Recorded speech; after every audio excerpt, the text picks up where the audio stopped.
1620 The Zone. It is Mornings with Sharp and Handley. Nick Handley in studio. Gary Sharp going to be joining us here from his studio, his remote studio. Travel day for Sharpie right now. We do apologize coming on a little bit later than today. A couple of morning issues, though, but we're off and running. Appreciate you making us part of your morning. On what if you did stay up late last night? This would be 2 nights in a row, I'm assuming, because, there was something going on Tuesday night as well. But a Creighton performance that we will be talking about. One for the record books with Mr. Ryan Culkbrener. We'll get into that. Hope everybody is having a great start to their morning. Peter Krenzer filling in for Jimmy as well today. So, yes, you'll have Gary for 2 hours. You'll have me for the remainder of the show. And the Peter Man is in today as well. So, all good. Peter, you good? Everybody good? We're good. We're good? Okay. Peter, I know the feeling because I used to work, I used to do mornings in Columbus, and I lived really close to the station, and it was 6 a.m. as well. And there was a few times that I got a call, or usually it was a call because it wasn't a text. Text would just go unrecognized or unnoticed. But I would get a call. And if I saw the call, and this happened twice that I can remember. It was after 6. It was not even, you barely wanted to even answer the phone because you knew why. You saw the time of it, and you're like, oh, God, no. I always call it the O blank call, the O blank phone call. When you got an appointment or something going on, you're not at that appointment, and that person that you're going to either be joining up with or whoever you're part of that appointment with has a phone call, and they pop up on your phone. You're like, God dang it. Hey, things happen, man. So I'm glad you're good. Gary, we can't hear Gary, right? Wait, let's see if we can hear Gary. We got you. Gary? Oh, wait. Hang on. There we go. There we go. Yeah. There's Gary. Hey, good morning. Good morning. Peter, what the hell is going on? Fighting for my life is a good way to describe it. Whatever bug I got, I don't know. It's taken me out to the count. And I'm all right. So this is Peter Krenzer's flu game. A little bit. Yeah. a little bit. Hey, what did you eat pizza last night? Yeah. Yeah. Maybe. All right. Hey, good on you. Good on you for being up early, fighting whatever you're fighting. Because you look beautiful. Not as good as you, Gary. I couldn't believe how quick he got in. Like, he was, I'm 5 minutes away, and it sounded like he was still at his house. I'm like, holy cow, man. Yeah, all of a sudden, within like 3 minutes, poof, there he is. Zooming. Good for you. I'm glad you got here safe. Thank you, Peter. We're glad to have you in. We're glad to have everybody else that was wondering what happened to our show at 6:09. So we are good. I saw the captain saying, where is everyone? Walter, hello. Rick. Everybody disappeared. They went somewhere. They're not on the air. As you were alluding to, what a hell of a night for Big Caulk last night. Oh, my gosh. 49 points. But what is the story of what happened downtown last night? That he scored 49 against a team that had no interest in guarding him, double teaming him. They have nobody over 6'9". So Caulk did what, he kind of did. And he put on a big man clinic last night with the array of shots that he hit and his moves down low. But there's also the fact that game was more interesting for longer than I thought it would be. Mm-hmm. So Transitive property guy or gal is knocking on the door saying, Monday night, Nebraska beat UTRGV, who I think I could be a fan of moving forward because they're a quirky team. Yeah. They got an interesting collection of fellas that hang out that are not players, like around the bench. Yep. They got a guy that looks like a Vaccaro that like is on the staff or something. He was wearing a hat last night. What was that? So they could be like a fun team because they just want to score points. Mm-hmm. They're like an NBA team that has no interest in defense. But Nebraska beats them by 20 on Monday. Last night, that game was closer for a lot longer than I thought it would be, and Creighton ends up winning by 13. I think there's the overreaction that we talked about after the Nebraska game on Monday. Is it's the first game of the year. What do you take from it? You can take that Ryan Culkbrener is en route to winning offensive or MVP of the Big East, which he would win defensive MVP. And then they need Pop Isaacs back, who did not play last night for a hip. And also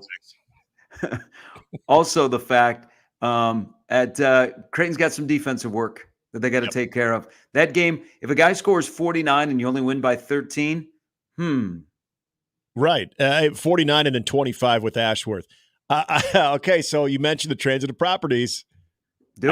I got to admit, at the this wasn't the 4-minute media, but when Connor Essegian hit the three-pointer, then gets the subsequent defensive rebound and shoots 2 free throws following that, it was a 4-point lead. It turned into a 9, then 11-point lead with 4. At the 4-minute media, it was only an 8-point lead for Creighton. Just saying. Yep. Just saying. You're right about that. There's an element of, you can look at this two ways with what Culk did last night. He's not going to score 49 every night. If he did, holy hell, that would be quite the accomplishment. Now, he might score 49 if you're playing a team that has no interest or the ability to double team him, and you just keep dumping it in there, and he makes a move, a pivot, uses his forearm to brace himself, and then has an easy lay-in. Like, not all of his shots were dunks or, I mean, he showed an array of moves. Shot a 3. But, I mean, that's the thing. They had no interest. They were like, you know what? He's going to get 50. Let's don't let the rest of the team get 50 last night. And it almost worked. I mean, it did. It did, because the rest of the team only got 49. Right, exactly. Or they actually got 50, yeah. There was the part of how Creighton played last night where it's hard to assess really anything else because, well, you mentioned Pop Isaacs out with a hip issue, but when one guy is such a force and you're doing a great job of getting the basketball into him and everything's funneling through him, but he's finishing at every level. I mean, he's 20 of 22 last night, for God's sakes. So it's not, I mean, Isaac Trout hit a couple of shots early on too. As I mentioned, Stephen Ashworth, when he had good looks, he was hitting his shots. So it wasn't like everybody else was off. It was just like the defensive philosophy ultimately backfired, but they didn't need to use anybody else. So this isn't a situation where, like, man, everybody else is going to have to pick up the slack because Culkbrener can't do everything. Well, he was in a position where he could do everything last night, and he did. And so, and the part of that game that I thought, man, this was, I mean, 49 points, you can look at so many different moments of that. But when UTRGT TV went on their run and they came back because they were down by 14 with about 10 to go, and they went on a 10-2 run. The sequence of the Culkbrener 3, which kind of opened it back up to, I think it was to an 8-point, because yes, it was a 5-point game, opens it back up to an 8-point game. I don't remember which one of their players, he misses a wide open layup in the paint. And then Creighton gets it right back down. Green goes up. It's an and one. And that's where probably the last effort by the Vaqueros were thwarted. But that Culkbrener 3 and then the subsequent miss on the other end, if he makes that shot on the other end, who knows? But it was obviously a lot closer than most anticipated. It's still going to be the Culkbrener game. There's no question. But the fact that they just wouldn't go away, I'm sure probably has some mixed feelings about last night on how it looked. Yeah, it's one of the greatest individual performances in the history of Creighton basketball. And, there were times during that game where it didn't feel like, okay, Culkbrener has 18 at halftime or 20 at halftime, or what he was doing in the second half. It just seemed like every time down the floor he touched the ball, he would score. And, 20 of 22. So there's a stat out there I saw last night that was tweeted after the game. It is in terms of efficiency with field goals, 20 of 22, and then only missing one free throw. It matches Dirk Nowitzki from game one of the Western Conference Finals in 2011. Yeah. And I wrote this down. Nowitzki in that game was 12 of 15 from the floor, 24 of 24 at the line for 48 points. Mm-hmm. So, I mean, it's an incredible performance. And, I mean, it's it's one of those things that if you're making a resume for player of the year, and I'm not now we could, put Big East and all of college basketball, that's on your resume because everybody would be talking about it.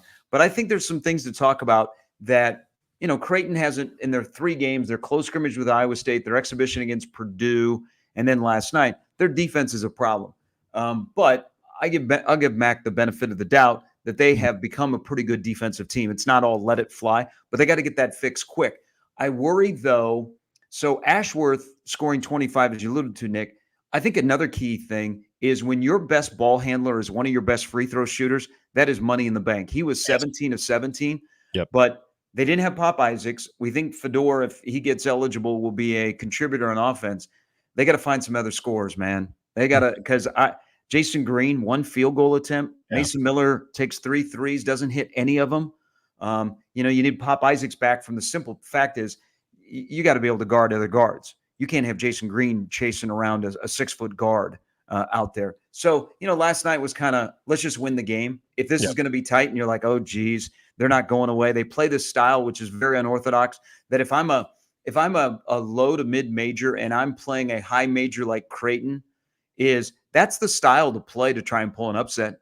Yeah. Is just shoot a bunch of threes. Mm-hmm. You know what? Maybe you get red hot and you get on a heater, and they ended up 14 of 35 last night. Yep. But it's an unorthodox style. And so that gives you at least a puncher's chance. And if those threes go in, you look around and you're at the 4-minute timeout and you're like, hey, we're in a ball game here. So I think there's some things that happened last night are probably pretty well known, but they got to get Pop Isaacs back. I mean, he had 24 against Purdue. He's their 3rd scorer. But they got bailed out. Culkbrener and Ashworth came to play last night, and they're 1-0. And, just look at the alternative. What we'd be talking about today, if Culkbrener scores 49 and you lose that game.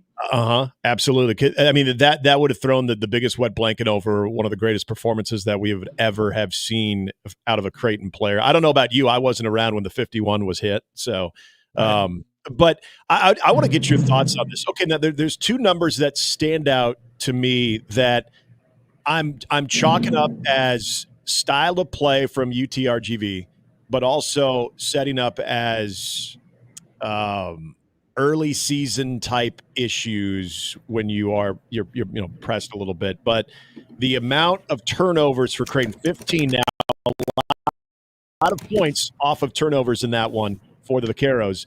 But also this one was interesting, but this is where I chalk up, and I'm curious if you agree or disagree. If this is something or nothing in your opinion, Gary. The 15 offensive boards for the Vaqueros, because a lot of long-range shooting, and as you know, sometimes you think you're in place to make at least be in good defensive position on the block to get the rebound, but you're getting long rebounds, and so your guards are coming up with some of those second and third chance opportunities. There was one moment last night where, and it was towards the end, where I think the Vaqueros had, 5 or 6 extra opportunities that they continued to get the rebound in the 50-50s. Now, the 50-50s, that was something, especially down the stretch there, that I was like, okay, that's interesting.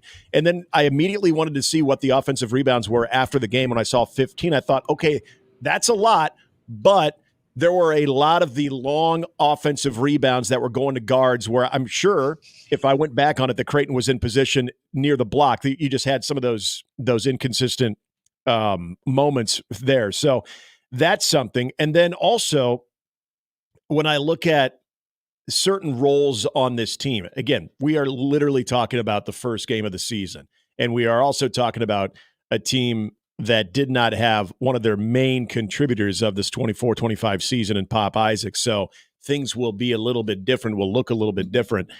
I'm really interested because he shows a lot of athleticism, but what his ultimate ceiling, what his ask is going to be every night offensively, and that is in Jamiah Neil, who gets the start. You could see some of the things he gives you. 35 minutes, by the way.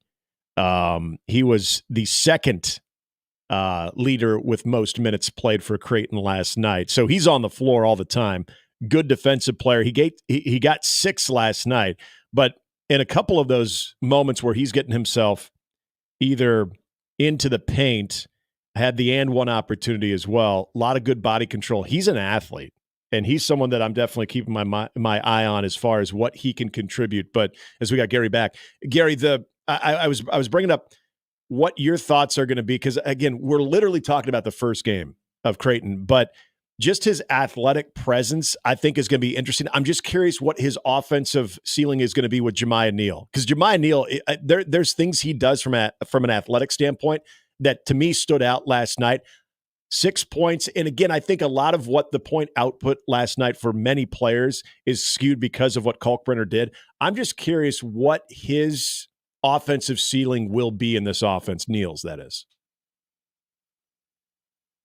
If you want to get down to it, you know what you're going to get out of Culkbrener and Ashworth every night. Yeah. So Pop Isaacs is that key X guy. Mm-hmm. I think he's very much a work in progress. I will tell you that they got to be better defensively. I don't care if you're Ashworth or Culkbrener or Isaacs or whoever.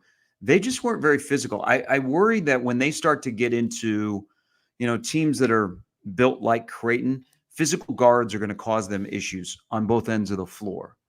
I think they'll score. I mean, that's not a worry. They do need to find that fourth score, because I think Pop Isaacs will be that third score with Culkbrener and Ashworth. They got to get more physical. I mean, they got to get a mindset of, they're going to body people up. They're not going to allow offensive rebounds. That's where you kind of like miss a Shireman. Shireman was kind of a guy that would, be a lunch pail guy on the defensive end, and then he'd kind of be a lunch pail offensively, and then he'd make some shots that you go like, oh, guy's driving a Ferrari. I don't know. I think Neil's very much a work in progress. Mm. But again, it's game one. They had a guy score 49 and they won by 13. Yeah. I mean, that's, you celebrate that, and they should.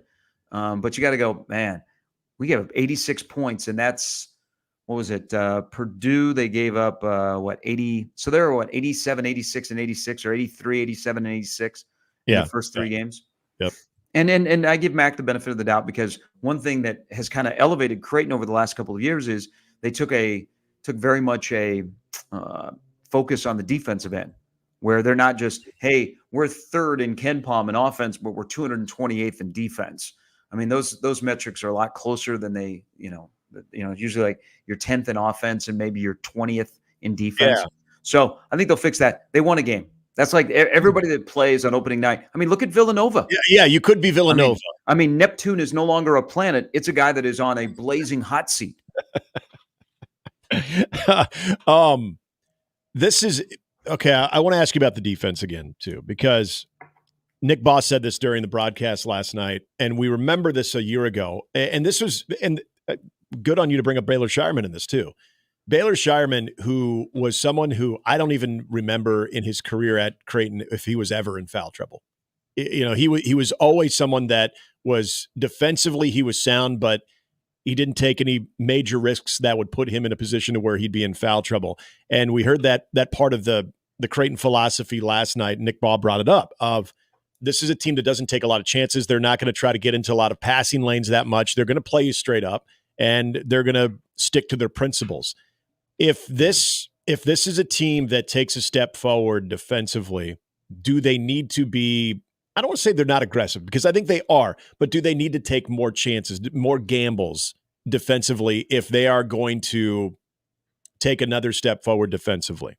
And last night's kind of a weird litmus test because of how that team ran their offense. Yeah, I think that's a great point. They're just the team they played is really awkward, because they are going to shoot a lot of threes, and they don't have a lot of like Big East size. I mean, they didn't know anybody on the roster that was over 6'9". So you kind of have to play it towards your opponent. I think as the season goes along and the communication gets better on defense and guys know their roles, I'm sure that will change. But again, I wonder this watching them against Purdue is what will physical guards do to Creighton's guards on both ends of the floor.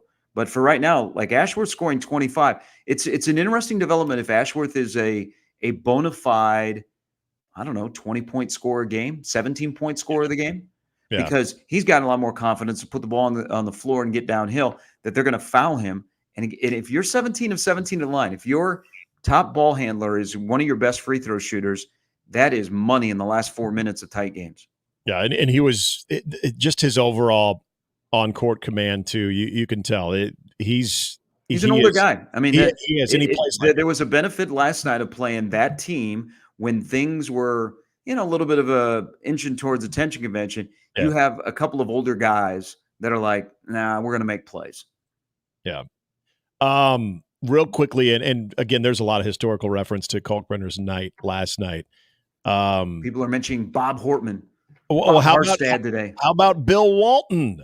The 20 made field goals put Culkbrener as the first player in NCAA history with 20 field goals in 90% shooting since Bill Walton did it in the 73 national championship. So that's some pretty good company right there too. And listen to Culkbrener after the game. In typical Culkbrener fashion, he didn't know that he had 49. Yeah. So is he not checking the scoreboard where they keep the 5 on the floor stats?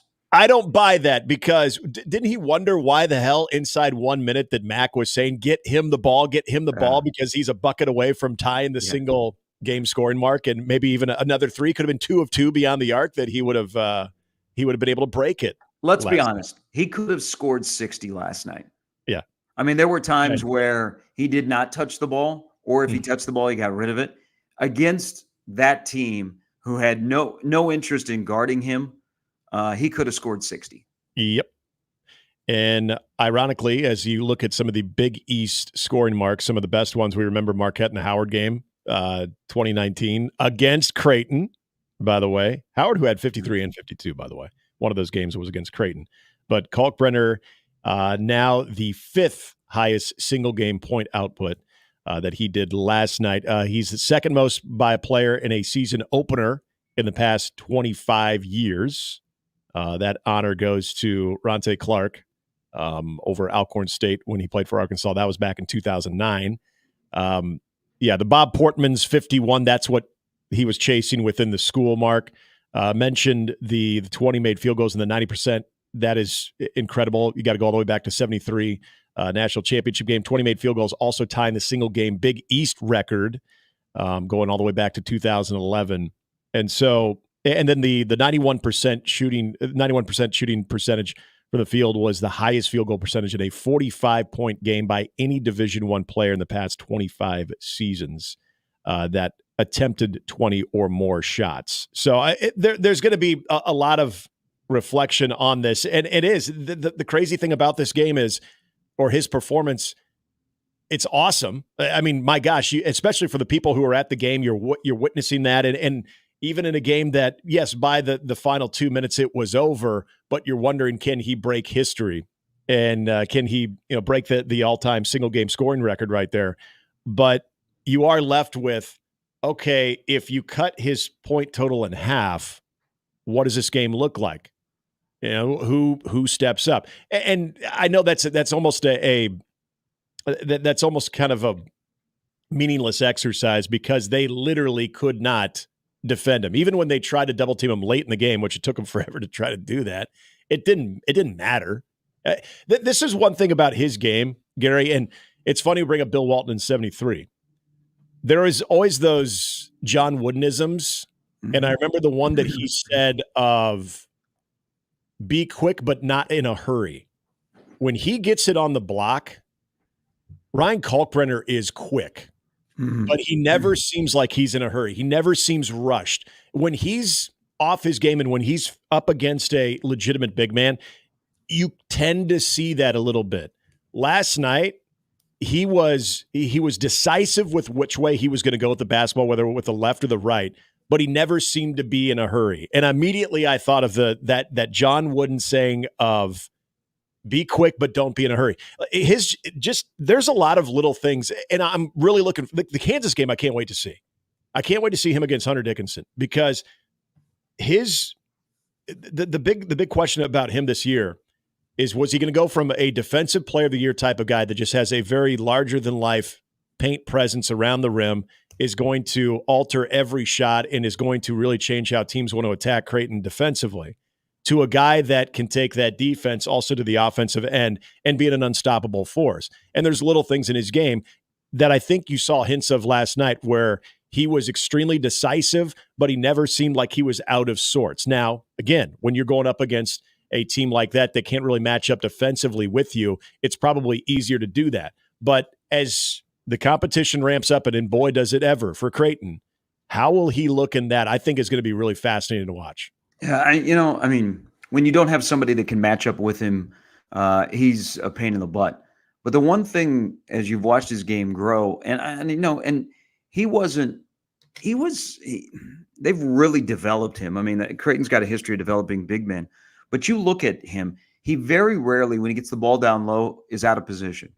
Like he is a very smart post player that grabs the piece of the floor that he needs, and so he gets good position. And so when he gets a good entry pass, he's got good enough footwork, and he's also does the thing with his forearm where he'll shield himself. Now remember, this is a guy that doesn't foul, so he maybe gets the benefit of the doubt, or he's very, very smart. So he positions himself where if you're going to block his shot or interrupt his shot, you're going to commit a foul.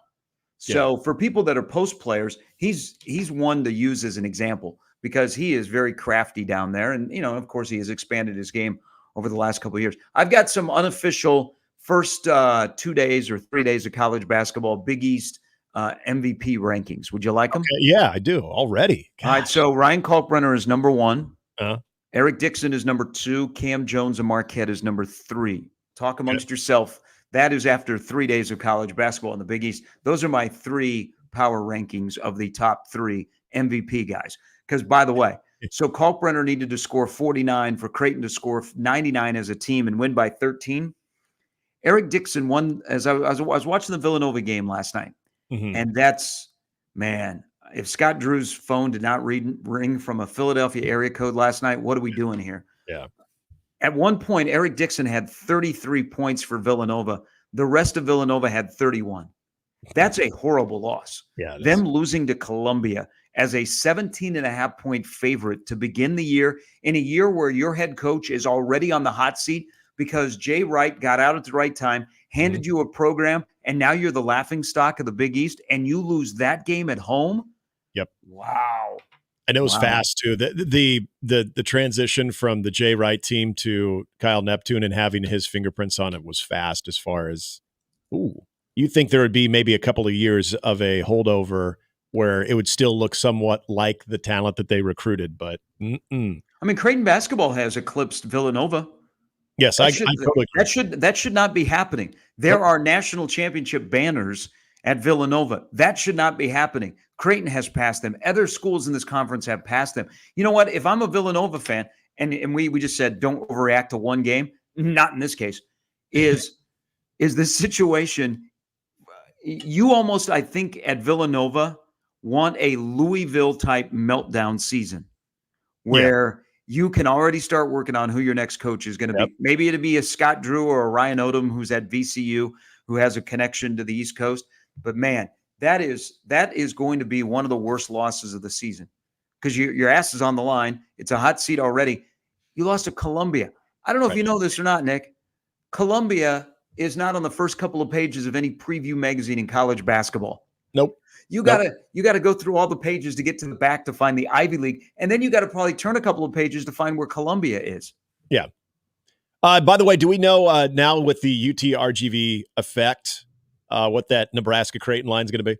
Let's see. Playing 5. I maybe see Creighton. Well, Creighton's going to get the home court advantage. I would say Nebraska by 3.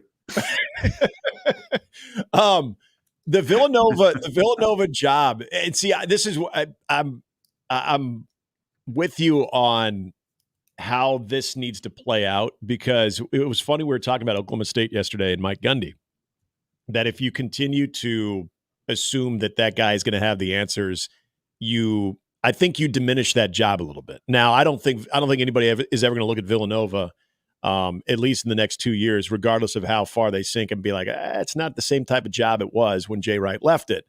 But it does state the obvious of making swift action when you see the cracks in the foundation. You've clearly seen the cracks in the foundation for Villanova. So if this is something that becomes a trend, you need to, and again, this is where I put a lot of stock into Villanova. There's a lot of pride in what that job is and what that basketball program can accomplish and what they have here recently, that they're not going to stand pat. But that's one that if, like you said, the alternative of if you don't have that Louisville season where maybe they get a couple of upset wins and they're kind of leaving you hanging as far as what their true potential or ceiling is under Kyle Neptune, and you bring it back another year, do you start to lose a little bit of that steam because you're getting further and further removed from those national championships and from that Jay Wright team and from the Jay Wright era, that all of a sudden that job maybe comes with a little bit more challenges than it did when Jay Wright handed it over to Kyle Neptune. But again, I think that is probably not the case. I think they're already thinking about those things because that's a school. There are certain schools, they're not DePaul. They're not going to be like, hey, you know what, we're fine. Although DePaul got a good hire. But let's be interesting in the Big East. No, the Villanova standard is we were the UConn. So how do we get back to being UConn?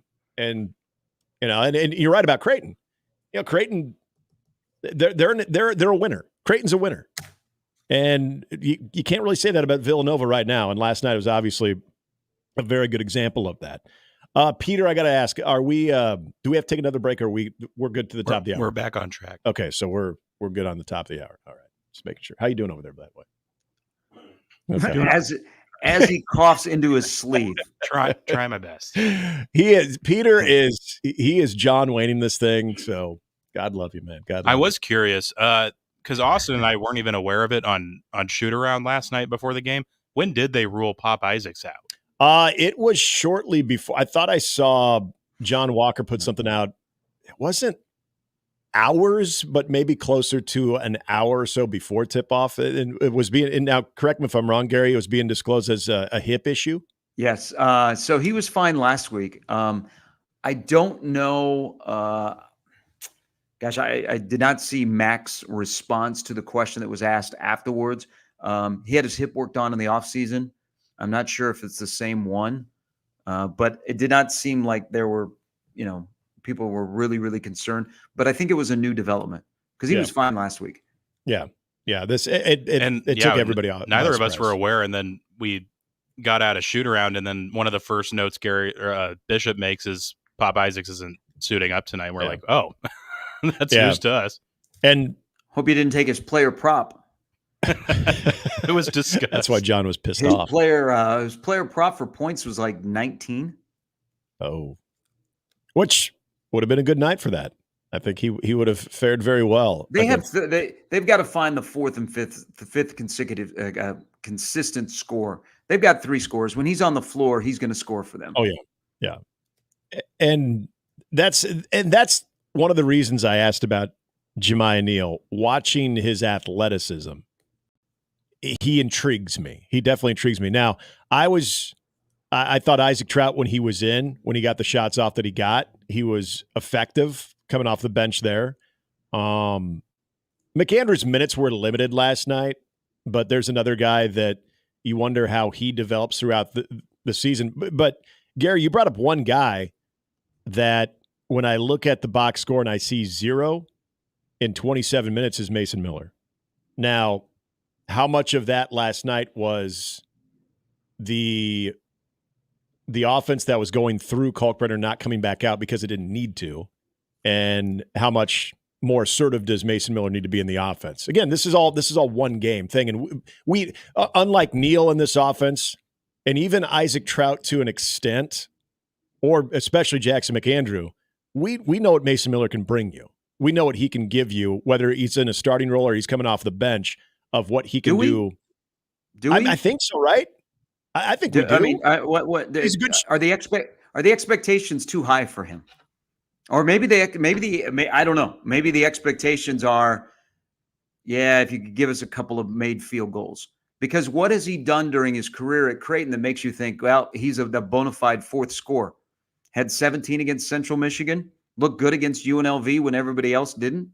Well, I would say maybe this is where I'm getting caught up on his ability to shoot the three, that I would think at this time of his career that he could be a guy that's hovering around averaging right around the 9-point to 10-point mark.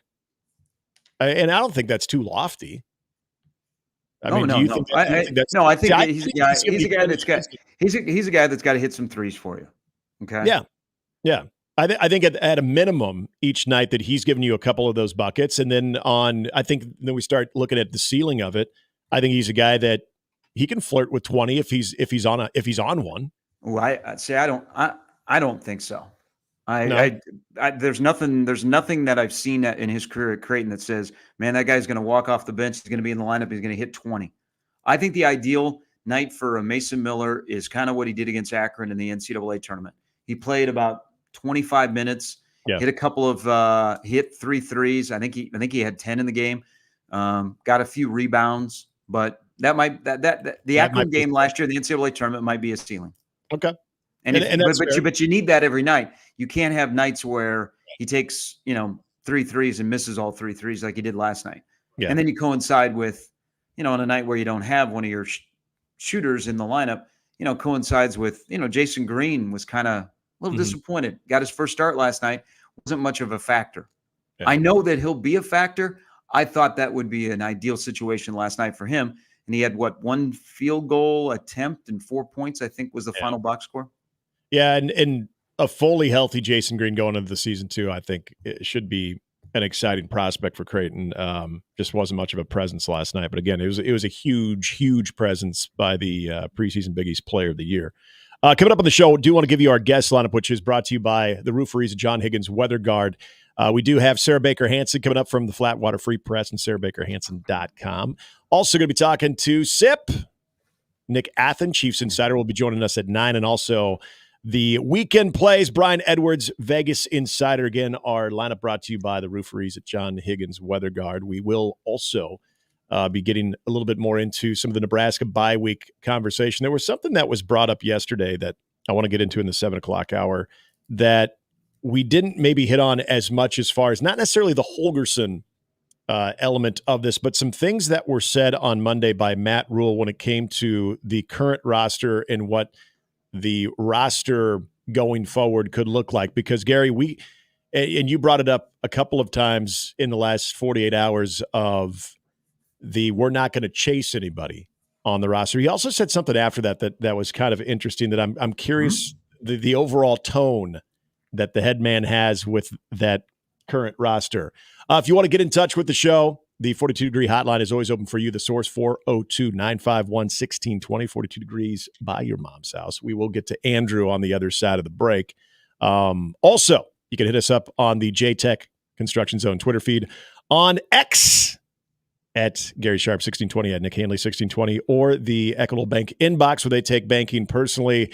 You can email myself, because Gary's going to be traveling here soon. So those emails are going to go probably unnoticed until he touches down. And where? Orlando, Florida. Orlando. Then to DeLand? DeLand. Stetson tonight. Stetson, Omaha, over on 1290 at 6:30. You better not have any flight delays today, my man. No. And then off to Minneapolis tomorrow morning. Excellent. You could email, though. I am Handley at 1620thezone.com. He is Gary at 1620thezone.com. Glad you're with us. We're coming right back with hour number 2. One more hour with Gary as well. So we're going to get into a little bit more from last night, but also some Husker bye week stuff before we let Gary travel here. Andrew, stick around. We'll get to you as well on the other side of the break. It is Mornings with Sharp and Handley and Peter, 1620 The Zone.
Hour 2 mornings with Sharp and Handley, 1620 The Zone. Good morning to 1620 The Zone streamers, all of our streaming community. Love you guys. And thank you very much for your concern if we were even on the air earlier. I felt bad for Captain. He was on an island of his own, and it's like, is anybody here? It's like when you're walking into the big party and they change the time and you go in and there's nobody there and you're early. Or maybe they changed it to the next day and you're like, where is everybody? So, Captain, I'm glad. Now I'm just seeing everybody joining. Kobe, Rick, all of our guys. Walter. Love you guys. 402-951-1620. That is the number to the 42 degree in the source hotline. Let's check in with Andrew, who I'm sure has some thoughts on the Creighton victory last night. Good morning, Andrew. Good morning, boys. How are we doing? We are well. Well, two out of the three. That is good. Yeah. Hey, as I was watching the game, I thought it was kind of nice to see them use Culkbrener more on the post. That's something Creighton sometimes gets lost in doing. They kind of forget about Culkbrener and fall in love with the threes. Mm-hmm. They always seem to have a problem with their guards being small and kind of. I do see that a problem, and it shows up. As you watch games down the road, you'll see Creighton guards get bullied around a little bit.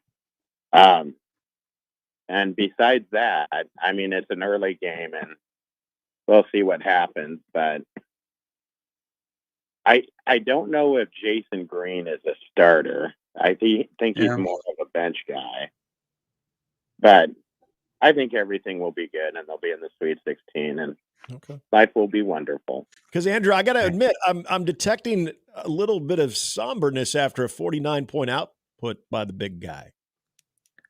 No, I think it was great. There's been a lot of times where they have fallen in love with the three, and it's nice to see them use Culkbrener more in a traditional setting. I mean, I know it's not the way the game's going to dump it down to your big man and post him up, but it was nice to see, and maybe something they can lean on in games when the 3-point shooting isn't going well. Believe me, Creighton will be good, and I know Gary's excited for the Creighton season. So, transitive property. Andrew, explain, how can Nebraska beat the same team by 20 and Creighton only beats them by 13 and Creighton is ranked? That's why I called. I had to eat some crow there. I'm not transitive property person. I said this earlier, Andrew. Thanks for the call. That's a tough team to play for Nebraska and Creighton if that's your first game, because they play an unorthodox style. They're going to shoot a lot of threes, and you win a game. Okay. Now, did I think that Creighton would cover the 30? I didn't, but kudos to UTRGV. They kept the game interesting a lot longer. Back to Culkbrener. So right away, Creighton got a paint touch. And what did it end up being? A bucket. Yep. I mean, almost nearly every time down the floor. When you're playing an undersized opponent, he should touch the ball every single time. Yeah. Does it end up with him getting a 2 or a kick out for a 3? It depends on what defense, if they collapse on him, or, I mean, if he's open, like he was a majority of last night, just take the deal. And it's one game. Kind of both. I think. Okay, so this is probably the question. If we're gonna play it's only one game in basketball where you're gonna play at least 30. Mm-hmm. Which team look closer to what your mind and your eyes think going into the season that you saw against the same opponent, Nebraska or Creighton? Nebraska. Okay. Yeah. I think Creighton will get the defensive part figured out, but there's still, they got to find a 4th and 5th score and the physicality of opposing guards.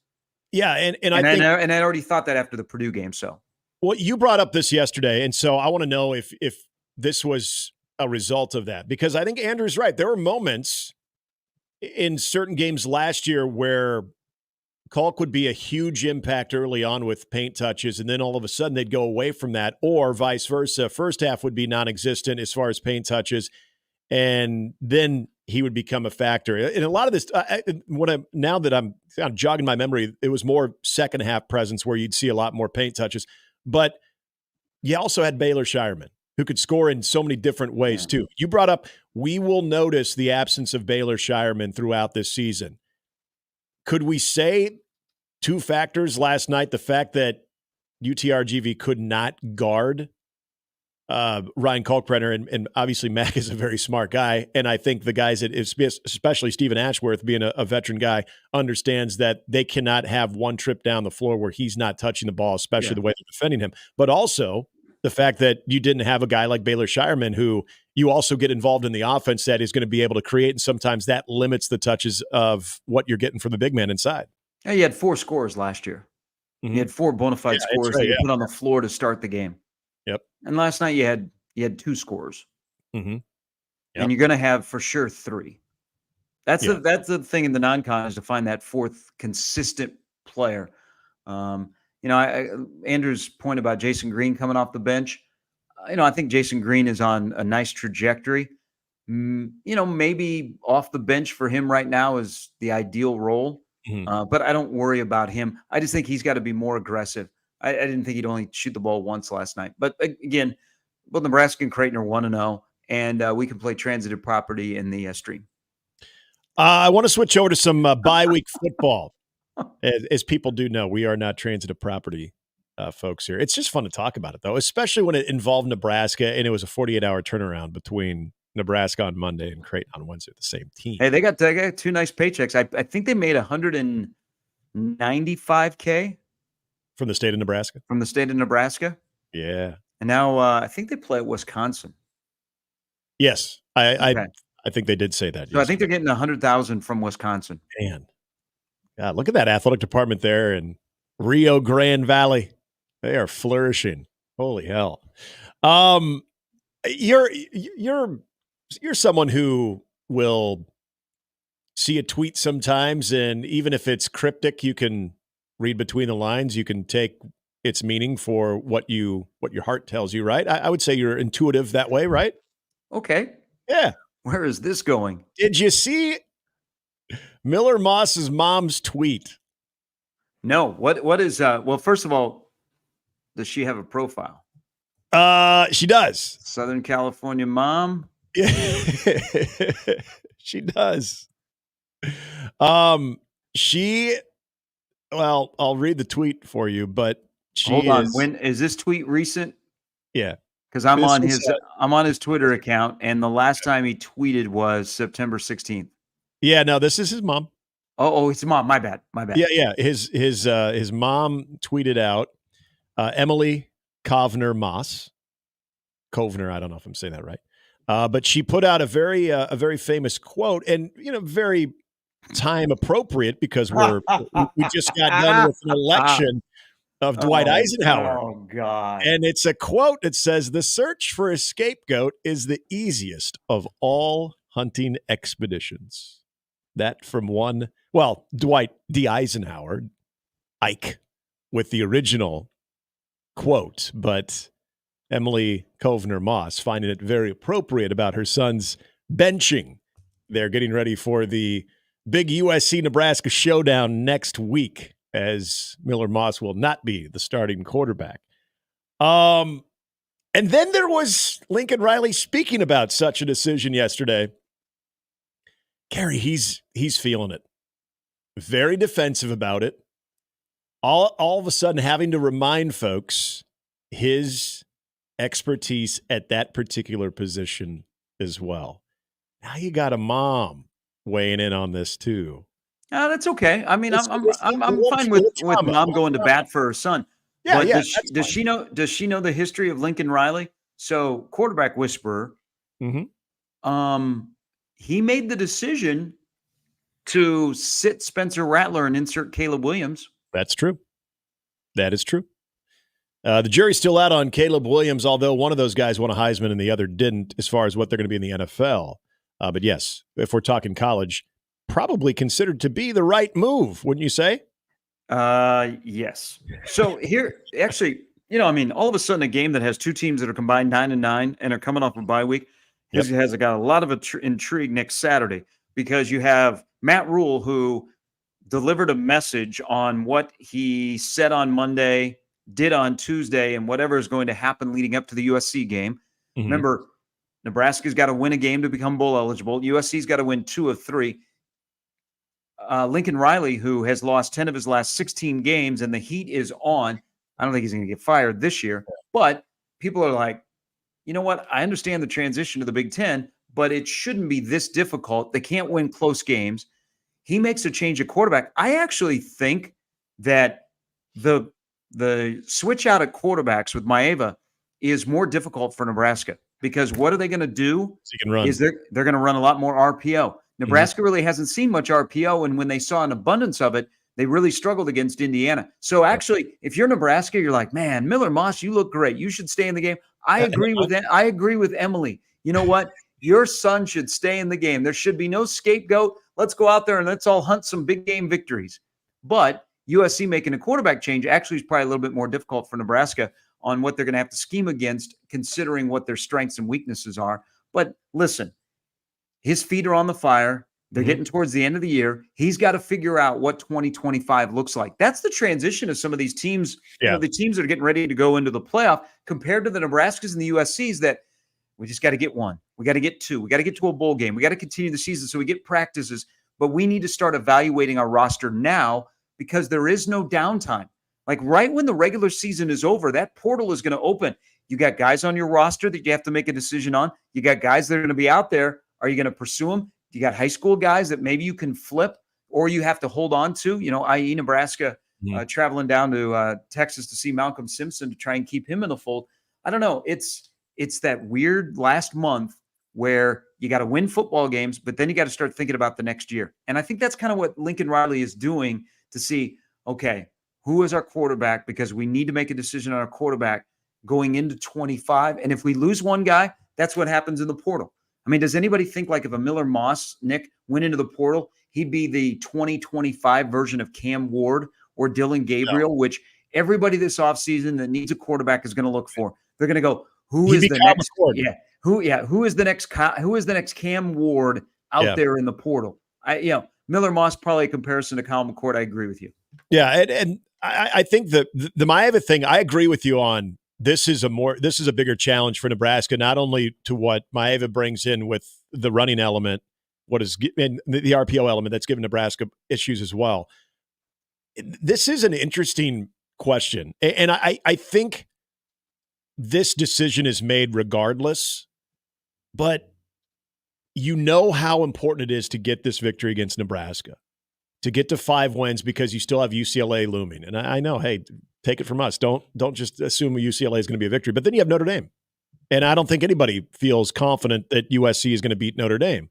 So you have these 2 games to get bowl eligible, because there is something about explaining away a 6-6 season in your first year of the Big Ten in that transition that can be a little bit more easier to understand. You don't necessarily have to accept it. It's the whole, okay, but let's see that major step forward in year 2 in the Big Ten.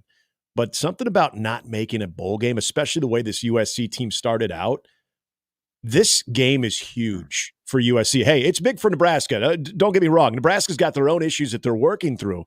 But for, I think, a coach that a lot of people are still wondering what exactly can the end game be or that ceiling be with USC in the Big Ten, this would not be a good look.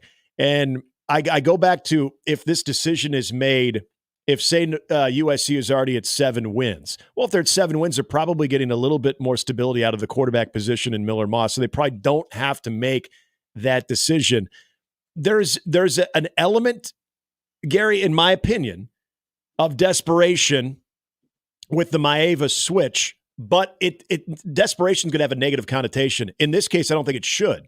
It's desperation because desperate times call for desperate measures, and this quarterback and what he possesses skill set wise is more of a challenge to the upcoming team than what a Miller Moss would be. So I am curious, though, if you're feeling that sense of urgency to make that switch, if, say, you're already in a good spot where you're postseason eligible already.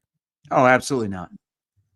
I mean, if Miller Moss has gotten you to 7 wins, you're probably not making a change, right? Because why would you make a change? I think this changes. Right. They've seen how the Big Ten is. I mean, this is the same thing with Dylan. You know, the mobility of a quarterback in the Big Ten is pretty important. Yep. And Miller Moss is not a running threat. You know, and now they got a guy who can throw and run. So you have to scheme for, and so you help out the rest of your offense. I think it's a move that Miller Moss won the job in camp. He did what you need to do. You weren't winning. Why aren't you winning? Well, because you have no semblance of a quarterback run game or a threat back there, and you're not flashing anywhere else, and you got to score points. Right. You know, USC's not scoring a ton of points. Nebraska's not scoring a ton of points. Nebraska is not going to make a quarterback change. Instead, Nebraska went the other way and said, hey, is there something out there that we could change with the philosophy and how we do things? And maybe we go tempo. We don't need a personnel change, but we need how we go about our business change. I think it's just two ways they're operating. But you know what? It's when you're at USC, it's a nice thing to have is that you have a backup that was really, really good last year playing at UNLV. I just think they have to know what they have, because realistically, are they going to keep both guys if they would have gone down the same path of Moss starting and starting every game this year? Yeah, and you know how that goes, Gary. You make this decision.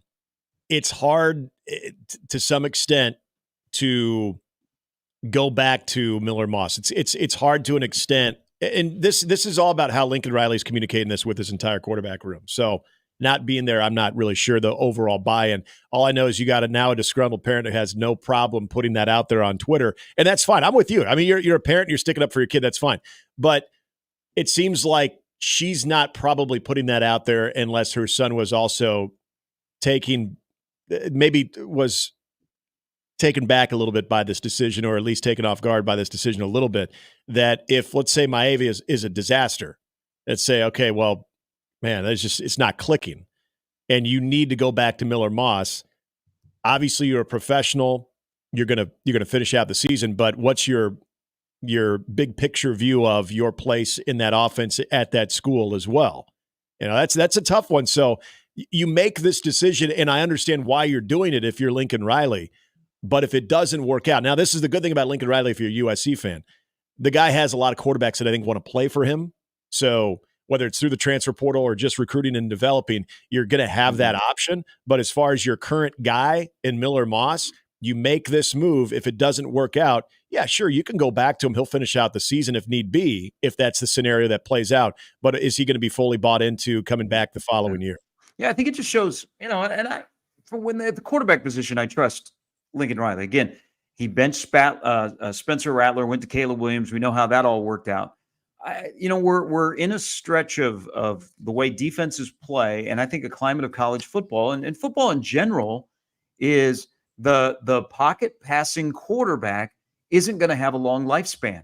Yeah, you gotta find, and this is what they have to do with Dylan in the offseason, because Dylan isn't a guy that's going to run a bunch of RPOs, but Dylan isn't a statue. Okay, I think he's a smart runner. He might not be the swiftest runner, but he's a smart runner. But I think you're going to have to find quarterbacks that are elusive, shifty. They got some playmaking ability. They're not standalone pocket passers. And those are the quarterbacks in today's climate of college football that you're going to need to win, you know, that stretch you on the edges. Now, you can have a straight pocket passing quarterback if you have elite running back, wide receivers, and offensive line. More so offensive line. But if you don't have an elite offensive line that's got at least a couple of, you know, all conference players up there, you got to get that playmaking, shifty, mobile quarterback that can do other things, where defensive coordinators have to think about another element that they can scheme against. That's the problem with Nebraska right now with Dylan, is Nebraska's not good in man coverage. They're not fantastic on the offensive line. So you basically are scheming your 11 guys against, I don't know, 8.5, 9 on Nebraska's side. Yep. Yeah, absolutely. Well, and this is, there's always going to be an exception to this, Gary. And if I look at the NFL and I look at some of the new quarterbacks that are having some early success in their career, even though C.J. Stroud has taken a step back, a lot of his weapons have been taken away because of injury. But C.J. Stroud, who can throw the ball but has that ability to run, we're watching what Jaden Daniels can do on a highlight reel after highlight reel. I mean, the guy is, again, being able to throw the football but also having that athleticism.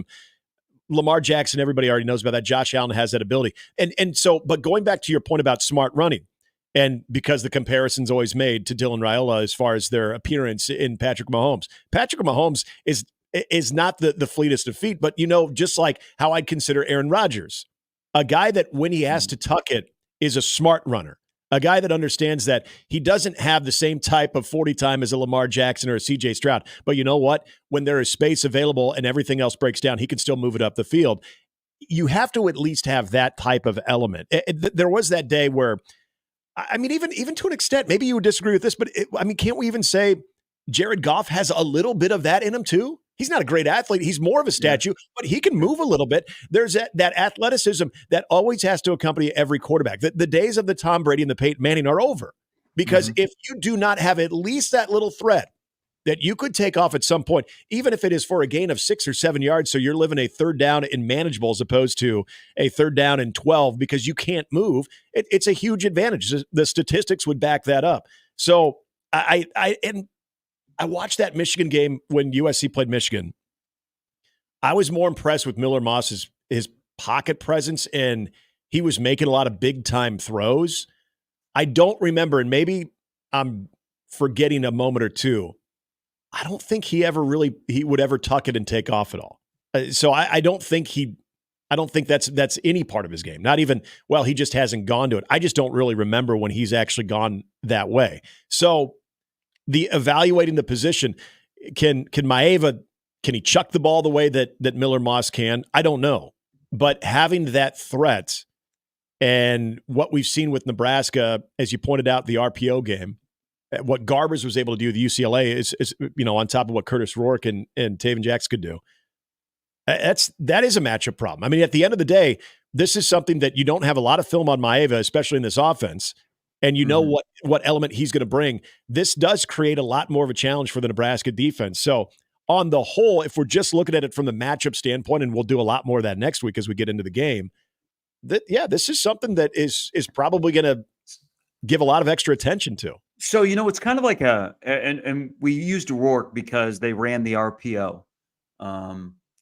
What do you think Rourke's rushing stats are this year? I bet he's around 150, 175 without looking. Total. He has 25 carries for 45 yards this year. Oh my gosh. Okay. But what we're talking about, Nick, it's about perception. Yep. Okay. Yep. So he is a threat because of the offense that they run with an RPO where he may not keep it all the time, but you have to scheme for that. Yeah. 25 carries for 45 yards this year. But if you just stand back and you go, man, I bet Rourke has got, I bet he's somewhere in the 200-yard range. Yeah. Here's another prime example where you just have to have the element that the legs of the quarterback are going to cause you issues, whether there's some design runs or when the pocket collapses. Mm-hmm. Dylan can run. He's not gonna win a 40-yard dash, but he can run. I don't know if they tell him not to run, and then all of a sudden it gets to Ohio State. They're like, if you see something, just take off. Yeah. Dylan Gabriel, for example, so Dylan Gabriel's got 39 times he has run the football this year. Now he's got 6 touchdowns. They do have the element of running with the quarterback in the red zone, but how many yards per carry do you think Dylan Gabriel averages in his 39? And his 39 carries, I'll say 4.5. A little bit lower, 3.1. Okay. Ooh. Yeah, so it's just the element that you have to scheme against that, because if the pocket breaks down and quarterback gets outside, he's at least going to put positive yards on the board. That's where Maeva, I think, is better than Moss in what they'll add. That's what they need to do in the offseason for Dylan, and his feel for the game is that when the pocket does break off, it's smart running, like against Ohio State. You are then all of a sudden you immediately go into the mode of a running back, and it's not like, okay, I'm a quarterback, just get a couple of yards, then slide down. I mean, he was looking to make a play when he got outside of the pocket, and look how effective he was against Ohio State, because then Well, I shouldn't say it's because there are other parts of the offense that broke down, but at least you have to think about that if you break contained and you get outside of your rushing lanes and your gap integrity is bad, the quarterback's going to make you pay. Yeah, 100%.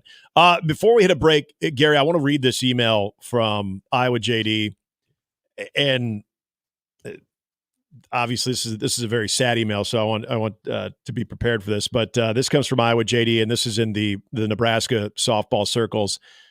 He writes, last night, softball community lost a legend way too soon. Coach Mark Watt of Lincoln Southwest and UNL lost his battle with cancer. Coach Watt built Lincoln Southwest into an absolute softball powerhouse. They are. Coach Watt won multiple national titles at Lincoln Southwest, including coaching the biggest upset in NSAA history of any sport when his Lincoln Southwest team beat Papio twice in 2019 to win the title. Coach Watt was an absolute great man to work for. He never lost his temper on the officials. We're kids. We're all better people for having known and worked for Coach Watt. He will be sorely missed and leaves a huge hole in our softball community. Rest in peace to such a great man. That is from Iowa JD, who obviously very much aware of some of the great representation in the sport of softball. And Gary, I never had the chance to know him. I had seen this shared last night. Mm-hmm. And, you know, as we saw with Gretna and Coach Feakin too, obviously there's a community that's hurting, but I think when you have a well-respected official of the game like Iowa JD and giving those types of memories and those types of tributes to a man, I think that goes a long way on top of what I'm sure is that entire Lincoln Southwest community who's really feeling this morning. Yeah, the victory that JD is referring to was Jordy Ball's sophomore year. That was a really good Papillion La Vista team. They got beat twice in the state tournament by Lincoln Southwest. I knew of Coach Watt. I've never met him, but I wondered who he was because I went to a Nebraska softball game a couple of years ago and I didn't recognize him as one of the assistants. So at the end of his tenure at Lincoln South, after his tenure was over at Lincoln Southwest, Rhonda Revelle brought him onto the staff at Nebraska. And so he's been a great addition to Nebraska's staff over the last couple of years. And yeah, it was sad to hear that yesterday. It will be a huge loss in the Lincoln Southwest community, in the softball community, and around the Husker family, because he did not waste any time endearing himself to the team and the staff. And he was from everybody that has shared stories, man, he was a special, special person for young people. We're back with more. It's Mornings with Sharp and Handley here on 1620 The Zone.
And join the VIP club. Sign up for 1620 the email. You'll be the first to know all the exciting content that's happening on 1620 the zone, including sports, news, contests, promotions, and more. You can join our 4-quarter pick'em, which is going on right now. We had another winner who picked 10 correct games. Easy to do, and you can do so by today. Easy for you to say. Well, neither one of us should really Neither one of us have any major leg to stand on. You can join all of that fun at 1620thezone.com. And a big congratulations to Patrick Coder, who won $2,500. Platcat, yeah. He came in, I think was it yesterday or the day before? I don't know. I saw a picture with a man in a check in front of our 1620 The Zone banner. Oh, we should pay cash. I know. See, wouldn't that look a lot better if someone was just holding like a fan of cash? Yeah. The check is just kind of, it's anticlimactic. It's a check. You got to zoom in to see if it's actually says 2,500 or if it's actually signed. We could invest in a money gun. Oh, now you're honest. Peter's awake, buddy. Peter's back. Peter has returned. He has fought off the. This is the fourth quarter of the Jordan flu game for Peter. Peter just hit a clutch 3 right there. Hey, so as the season is winding down, and Nebraska, Wisconsin, either one is going to go to a bowl game. All they got to do is, Nebraska, Wisconsin could walk into the game in 2 weeks. And need just one win to become bowl eligible. So either Nebraska or Wisconsin will be playing in a bowl game. But has it dawned on you, Nick, that we are this far into the season and Nebraska has only played one former Big Ten West foe? Yeah. Do you and everyone else? Do you that too? Your first 2 games. So does everybody out there miss the East and West divisions as they used to be before we invited 4 into the league? Not as much as I thought I would, but I have to admit there was always something kind of fun about the old Purple Cats coming to Lincoln or going out, and actually maybe better yet, going out to Evanston, because then you could make a weekend in Chicago out of it. But I thought I would. I like Minnesota. And in fact, I don't know if I want to play Minnesota right now, but Minnesota is one of those teams too that it's just weird that between them and Northwestern, they're nowhere on the schedule. Even if you're at this point of the season, like, oh yeah, we still got Northwestern, Minnesota. Like, actually, you don't. So I don't. I thought I would miss it a lot. I really do. I'll be totally honest, especially in a time where we were always believing that Nebraska, and they did. They had the easier path to a Big Ten championship than that of the teams in the East Division. Unfortunately, only took advantage of that. Well, never took advantage of it in the East and the West. But yeah, you do start to become a little bit more familiar with some of those places that you would travel to as well, especially the 2 that are not on Nebraska's schedule, Minnesota and Northwestern. So there is a part of that I miss, but I thought I would miss it more. I don't know. Do you miss it? So I was looking at what the standings would be. Like, for example, what is Minnesota playing for? Because Minnesota, if we were in the old Big Ten West, Minnesota and Iowa would be tied at 4-2. Iowa would have the tiebreaker. Illinois and Wisconsin are both 3-3. Nebraska and Northwestern are 2-4, and then Purdue is 0-5. So Minnesota is now bowl eligible. Yep. But what are they playing for? They're not going to make it into the Big Ten championship game. Right. So their motivation is to get to 8-9 wins, get a better bowl game. Instead of chasing a division title where it gets you an opportunity to play a big game in the first weekend of December. There is part of me that misses the divisions. Like, we would be sitting here and we would be crazy and think, well, okay, Nebraska's 2-4. They got 3 games left. 1 is against the East. The other 2 are against the West. Man, if things fall their way, they could get into a 3-way tie for first. Right. We're not doing that. We're like, just get bowl eligible, and it's just nice being a member of the Big Ten. If you don't live up near the top, where Indiana is 9-0, Ohio State and Penn State are 7-1 if the East still existed. Yeah, it wasn't, and that was always I'm feeling you on this one, because my hope was, if you are in a position where you're inside the top 25 going into November, that there's probably maybe not a completely solidified. And after what we saw on Tuesday, it's a lot more murky for some teams that are in the top 25 for a path to play their way into the college football playoff. But you always felt like you would at least have some type of shot. Now we've realized, okay, maybe that's not as, maybe you need to be in the top 20, not necessarily the top 25. But even in some of Nebraska's most woeful seasons, if you would get into November, the beauty about the West Division in particular is nobody ever, most seasons anyway, had run away with the division. So even if you had a bad October, it was a big if, but if you ran the table in November, you still had a shot at the very least to put yourself in one of those real awkward 3 or 4 team ties, which I always felt like in November, that was always the storyline of, well, you could see a 4-way tie in the Big Ten West because nobody would really solidify themselves. So that little interdivision drama and intrigue, I think it's fair to say that that was something to always get excited about, because you're right. Minnesota's a perfect example of you're nowhere near playing in the Big Ten championship game. There's things that maybe for your program's profile in the new Big Ten are at stake, and maybe re-solidifying your head coach and what he can do at Minnesota. But do those things get a fan base excited? Like during this time of the year, you'll find out your bowl game and everything, and that's fine. But right now where you're thinking, okay, how many wins can we get? We're not going to any type of conference championship game, but how many wins can we get and what type of bowl game? But you know what? Maybe this ramps up the collective. Maybe people start putting more money into it. It looks like our coach still maybe has a little bit of something here. Those things aren't sexy during the season, right? No, I mean, everybody wants to chase something. Unless you're in the top 4 of the Big Ten, what are you playing for? Yeah. Because if you're in the top 4 of the Big Ten, 2 things, obviously. The Big Ten championship game and trying to get in there, but also college football playoff. Outside of that, and some of these teams that are outside of it have already been, like a Wisconsin, for instance, they've been to Rose Bowls recently. So is a prestigious bowl game going to rile up your fans and get all kinds of positivity around your fan base? No, it if anything, it puts you in a position to where you are doing everything in your power. We talked about the sense of urgency yesterday with a lot of programs, but you're doing everything in your power so you can be a part of that top 4 conversation, even as daunting as it might seem, given the success in the rosters of Oregon and Ohio State, and I would say Penn State. Indiana, that's the interesting anomaly of, could they sustain that? So can you be that Indiana team, basically? So yeah, but none of that, to your point, Gary, none of that is something that you're going to zero in on week in and week out for your matchup. Yeah, you want to win, obviously. See, I think the only way, and maybe this is already out the door and it's never coming back. The only way the divisions would come back would be if the tiebreaker scenario is just an absolute gong show.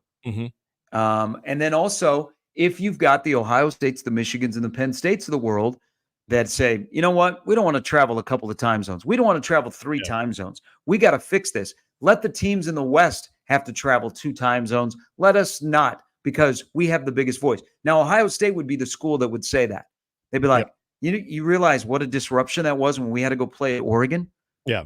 I mean, we had to go play multiple time zones. That would be the only way the divisions would come back. I've not heard anybody bring it up, but you watch, like, let's say, and Iowa plays at the Rose Bowl against UCLA on Friday night. So they got to travel a couple of time zones. Everybody in the Midwest that's playing out on the West Coast, that's 2 time zones. Yeah. If Iowa happens to lose to UCLA, and Kirk is Kirk, and he'll bring up issues surrounding college football, and he'll say, it's ridiculous that we're playing on a Friday night and we're playing all the way out here in Los Angeles. Which it is. And his AD will say, well, you know what? We have this nice little $70 million check. Kirk, keep it moving. Right. But it would take like an Ohio State to go. It would take an Ohio State to go, you know what? Maybe we got to revisit divisions again. Yeah. Well, and then you know what? And then it would be, it already was, the power was in the East in the last alignment of divisions. Yeah. It would be even more so because all 4 teams on the West Coast would be aligned with the Nebraskas, the Iowas, the Minnesotas, the Wisconsins. so that they would just basically split the Big Ten map in half. Right. And that's the part of it is if you went back to the divisions, the biggest issue that teams, especially in the Big Ten East, had isn't going to change if you're going to do it geographically. Omaha brings us up in the stream, and I think we've even discussed this at times. If you do have addition to this conference in the near future, that you start going into the pods, if you will. That's what Zach mentioned that in the email. Yep. And so you do get some of the geographical concepts of that. I know that was something. Remember what the heck did they call it? The 3-3 whatever format that the ACC was going to go with. And so there's always a lot of that talk. The Big Ten more than anything compared to the SEC, who expanded because of the time zones, but also the ACC as well. Now having some teams out in the West Coast. I think you're right. I think it would take one of those really odd finishes to where you've got a bunch of teams jumbled up and you have to go really deep into the tiebreaker. But more than anything, it is the most respected voices in the Big Ten that say, Now you're right about it, because I feel for Iowa fans, or at least Iowa from the standpoint of you've got to do not only the short turnaround from a Saturday to a Friday, but you're traveling 2 time zones to do so. If you have the effects of that, no one's going to cry for you because everybody else is doing it in the conference. But you do have the dean of college football coaches, especially in that conference, that if he were to say something, maybe it gets something. But I think you're right. It has to come from the big brands, the former national champion and the team that everyone feels is going to be a national champion every year in Ohio State. I just don't know if it changes anytime soon. People rather play USC and UCLA than Purdue and Northwestern. Is that a fan thing compared to a team thing? Because Zach brings up a point. He goes, I would absolutely rather play USC, UCLA, Oregon, and Washington than play the old Big Ten West schedule. That's a good question. I think that's more of a fan. I think that's more of a fan take, because how many people are making if you're, we'll just say, out of the teams that were just mentioned there, you're traveling at least to one, maybe 2 of those. How many fans are going to both games out on the West Coast? Might be going to one, maybe none. Maybe you're watching at home. So it's easy to be like, hey, this is kind of fun watching Nebraska play USC or UCLA. It's the teams that have to prepare and go through the travel. Look, I get they're young men. Their bodies can probably acclimate to the time change a lot quicker than us. But I think that's still more of a fan take, as opposed to if you ask the team, hey, you guys are going to play Purdue and Northwestern and Minnesota annually. I feel like from a team standpoint, you would take that. See, I think as a player, so this is my big thing. And, I think this was one of the things when they, kind of when their new scheduling is, but now you're at 18, is every player gets a chance to play. If you stay at a school for 5 years, you should have the opportunity to play in every single stadium in the conference. Mm-hmm. You shouldn't have to go, hey, I never went to Indiana while I was playing there. I never went to the Big House when I was playing. Yeah. I never went to State College. Mm-hmm. Nebraska hasn't been to Penn State since, we're coming up on a little bit of a stretch here. What are we, about 7 years? Yeah. Yeah. Gosh, it's been a while. Yeah. But as a fan though, okay, I've been to West Lafayette. Yeah. Chicago is great, but now I get to go to USC. I get to go to UCLA. I'm pretty sure that Nebraska every single year from here on out is going to make one trip to LA every year. And actually it's a good thing for Nebraska for recruiting, for the fan base they have out there. Mm-hmm. I don't know. I think the new 4, I would rather see them on the schedule. You know what? Play USC instead of Minnesota. Yeah, Minnesota's a drive, but doesn't USC get you more fired up than Minnesota just because of the history and the trip? Mm-hmm. Something new. Look at the first time that Nebraska goes to Eugene or Seattle, and they've been there, within the last 20 plus years. There's going to be a lot of fans out there. Again, next Saturday, there's going to be a ton of Nebraska fans that will be at USC. Next year, when they go to the Rose Bowl to play UCLA, there's going to be a ton of fans out there. There'll be a lot more fans than went to West Lafayette or, went to Madison last year. Yeah. Yeah, and that's true. I think from the fan standpoint, it's great. It energizes the fans too. But I think you hit the key point where it does benefit the football programs more than anything. Sure, I'm sure the players are excited to have a change of venue every now and then, but from the recruiting standpoint, especially out on the West Coast, I think that is the biggest factor that benefits those programs, where you can say to a kid, hey, we're going to be out in LA every year. So, you're recruiting that kid from Calabasas. Like, hey, we're going to be out this way. So I know I had to bring it. Bad memories there. We got to take a quick break. When we come back, we will get some final thoughts from Gary before he hits the airplane and begins the month-long road trip for Omaha men's basketball. It's only a 7-game road trip. It's going to feel like it. We're back with more. It's Mornings with Sharp and Handley, 1620 The Zone.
Got a busy hour 3 coming your way. Sarah Becker Hansen will lead off the 8 o'clock hour. Also, Steve Sipple of Husker Online and 93.7 The Ticket will be joining us.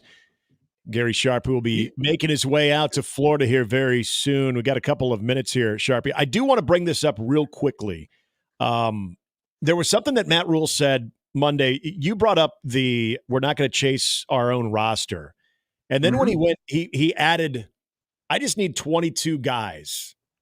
And the whole theme of that presser seemed like it was more directed at and challenging the players, not just for the next 3 games, but if you want to be here, be here. The tone itself, but the 22 guys part of it followed up by I'm not going to chase the current roster. Again, I think was a very interesting tone. Did that one resonate with you as much as it came across like there's a crisis going on with Nebraska football. Yes. I mean, I know around here when you lose 3 in a row and then the UCLA game happens, which is the 3rd in a row, you're like, oh my God. And that kind of a loss gets magnified a little bit more. I thought that statement was like, okay, I didn't think anything was going on behind the scenes, but now you're giving me the sense that there might be a crisis going on. Mm-hmm. And then your actions after the words, and adding 2 veteran coaches to come in and, take a look at your program makes me think that I said this on Monday, there's a disconnect. Something has happened along the way. Did the locker room change a little bit? Did the dynamic change when, the team started to have a performance where you went, guys, what is that? Yeah. It was just, it was kind of all over the place, I thought, on Monday, but I'm glad you honed in on that because that was a surprise as well. I think it's time you learn for 2 years. You've learned the Big Ten. You learn how other people have gone about building a roster, your comfort level in building a roster. It's time. It's okay to have a purge, to have an exodus. And he may have forecasting an exodus.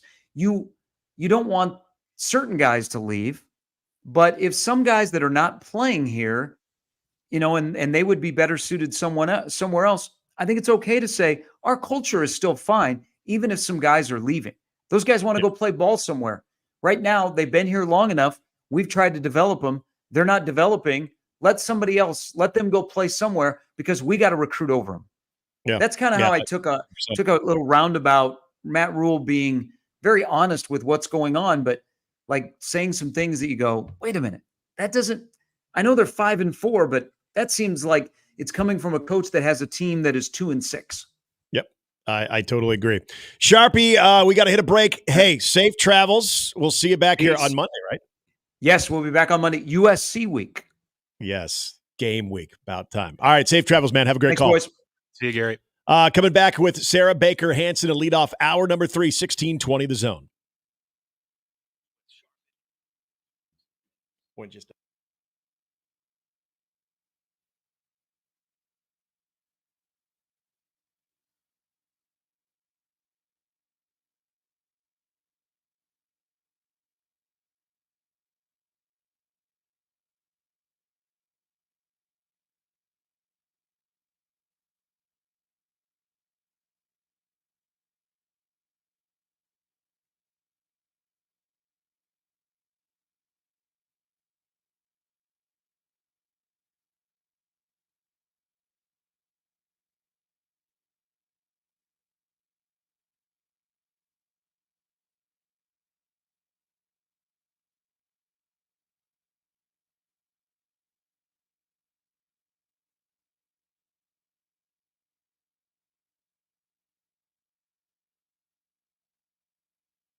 Hansen, SarahBakerHansen.com, and the Flatwater Free Press. Good morning, Sarah. How are you? Good morning. I'm great. How are you? I'm good because we're going to be talking breakfast today. We sure are. I mean, it's 8 o'clock. Sometimes when we talk wing challenges or, different, the bracket that even involved craft beer, which I love both things. Sometimes at 8 a.m., it seems a little early. It's a little early for a beer, but it's not early for the review this week. It's the perfect time, actually. I 100% agree. So I was over in the Countryside Village area 2 weeks ago. We were over at Casual Pint, and as I drove by, I noticed the Saddle Creek Breakfast Club, and I had known that it moved. And I told my wife that we needed to go back because we needed to go there at some point, and we are yet to go there. But now, after reading the review and having gone to the original before, I think that we're gonna speed up that process of going there. But with anytime a classic changes location, like the Saddle Creek Breakfast Club did, comes some new additions as well. So I want to start with what you were familiar with at the old one that is still there that people can lean on before we get to even maybe some of the newer additions of it. Yeah. So, I mean, I think really the heart of Saddle Creek Breakfast Club, which is what made it originally so popular, is still there. And that is just really solid breakfast and brunch food. The menu has not changed that much from the Midtown location to the new Countryside Village location. However, the chef and owner, Chase Thompson, told me that he does have plans to sort of slowly roll some of the menu items off and roll some new ones on. Mm-hmm. So when I visited 2 times recently, once just Matthew and I, and once with a group of friends, we kind of were able to revisit some of our favorites. There's still a very nice Mexican-inspired breakfast that they serve that I learned a little bit more about, which you can read about in the review. Especially a dish called Dos Salsas de Maria is just an absolutely incredible breakfast, Mexican-style breakfast. There's also a really great burger that I've always liked. Talked to Chase a little bit about how he's kind of refined that burger in particular over the past few years to make it something a little bit different than what you normally see. It still goes down, and I'm hoping that it still exists. One of the best breakfast burritos I've had in town.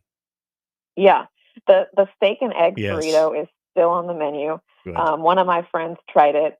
I think one of the things that's so great about their Mexican items is that they're familiar, but they also really pack a lot of flavor. And also, I think across the menu, and one of the things that I've always really appreciated about Saddle Creek Breakfast Club is the quality of the ingredients that they use. And so you can actually see in the photos of the review, which is live on flatwaterfreepress.org right now, the eggs are like beautifully colored and all the baked goods are, top notch, and the eggs and just the salsas and the vegetables in that breakfast burrito. I mean, it makes me hungry just looking at it. I haven't had breakfast yet. So, but yeah, I mean, the food across the board, we really didn't find anything that we didn't enjoy. You mentioned Chase Thompson with the move and the location.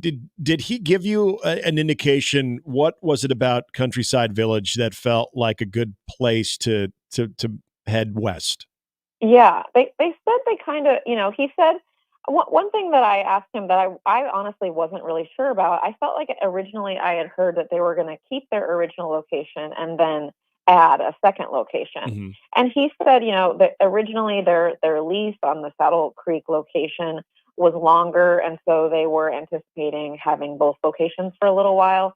But their ultimate plan was really only to have the one location. And when we did our interview, I asked him about that, and we've talked about this a little bit before as I've reviewed new restaurants that have been opening in Countryside Village, kind of about the renaissance of Countryside Village. And he pointed out that, Colin Adkison, who opened Moot's Pizza, and David Utterback, who opened Koji, those 2 chefs in particular, he said, were really instrumental for the decision for him to move Saddle Creek Breakfast Club to the area. And I think you can really, I mean, when we were waiting for our table, the second time we waited a little while, we kind of walked around Countryside Village. And even at that hour in the morning, you know, there were other people waiting for Saddle Creek Breakfast Club, of course, but there were people over at the Village Grinder. There were people, you know, the other, like the bars that you mentioned, Casual Pint. Yep.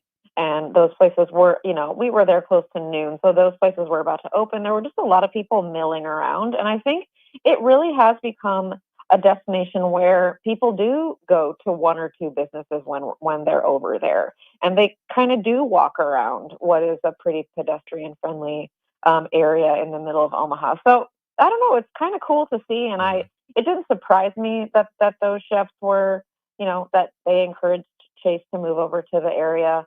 It makes a lot of sense. And I think they're a really nice fit. You know, they're sort of a daytime business where the others I mentioned are more of an evening business. But it's nice to see that area continue to become a real destination. Well, and this is going to sound like a Captain Obvious statement because I remember that Starbucks. In fact, I think the last time before we had gone to Casual Pint here recently, and we've been going to Casual Pint now the last couple of years, that's the last time I was in Countryside Village was at that Starbucks, and this was a while back. Yeah. And it was packed, like every Starbucks typically is, but it did have the feel of a lot of that was almost that Starbucks felt more like it was a neighborhood coffee shop because you are, you know, right across the street from West Side, but you're also right there in a neighborhood too. Yeah. And given your history when you review breakfast places, I don't know why. I just feel like the ones that are essentially attached to a neighborhood, it just seems to have a little bit of that extra charm to it, just overall popularity, because it almost feels like it's that neighborhood breakfast spot as opposed to one you might see in a strip mall that's sort of isolated from any of the rural areas. Yeah, absolutely. And I think, you know, Saddle Creek Breakfast Club has really moved from one neighborhood to another neighborhood. Mm-hmm. Like they were definitely in a mostly residential area before, in spite of their name. You know, they weren't on Saddle Creek. They were off Saddle Creek, kind of by a roundabout, surrounded by homes.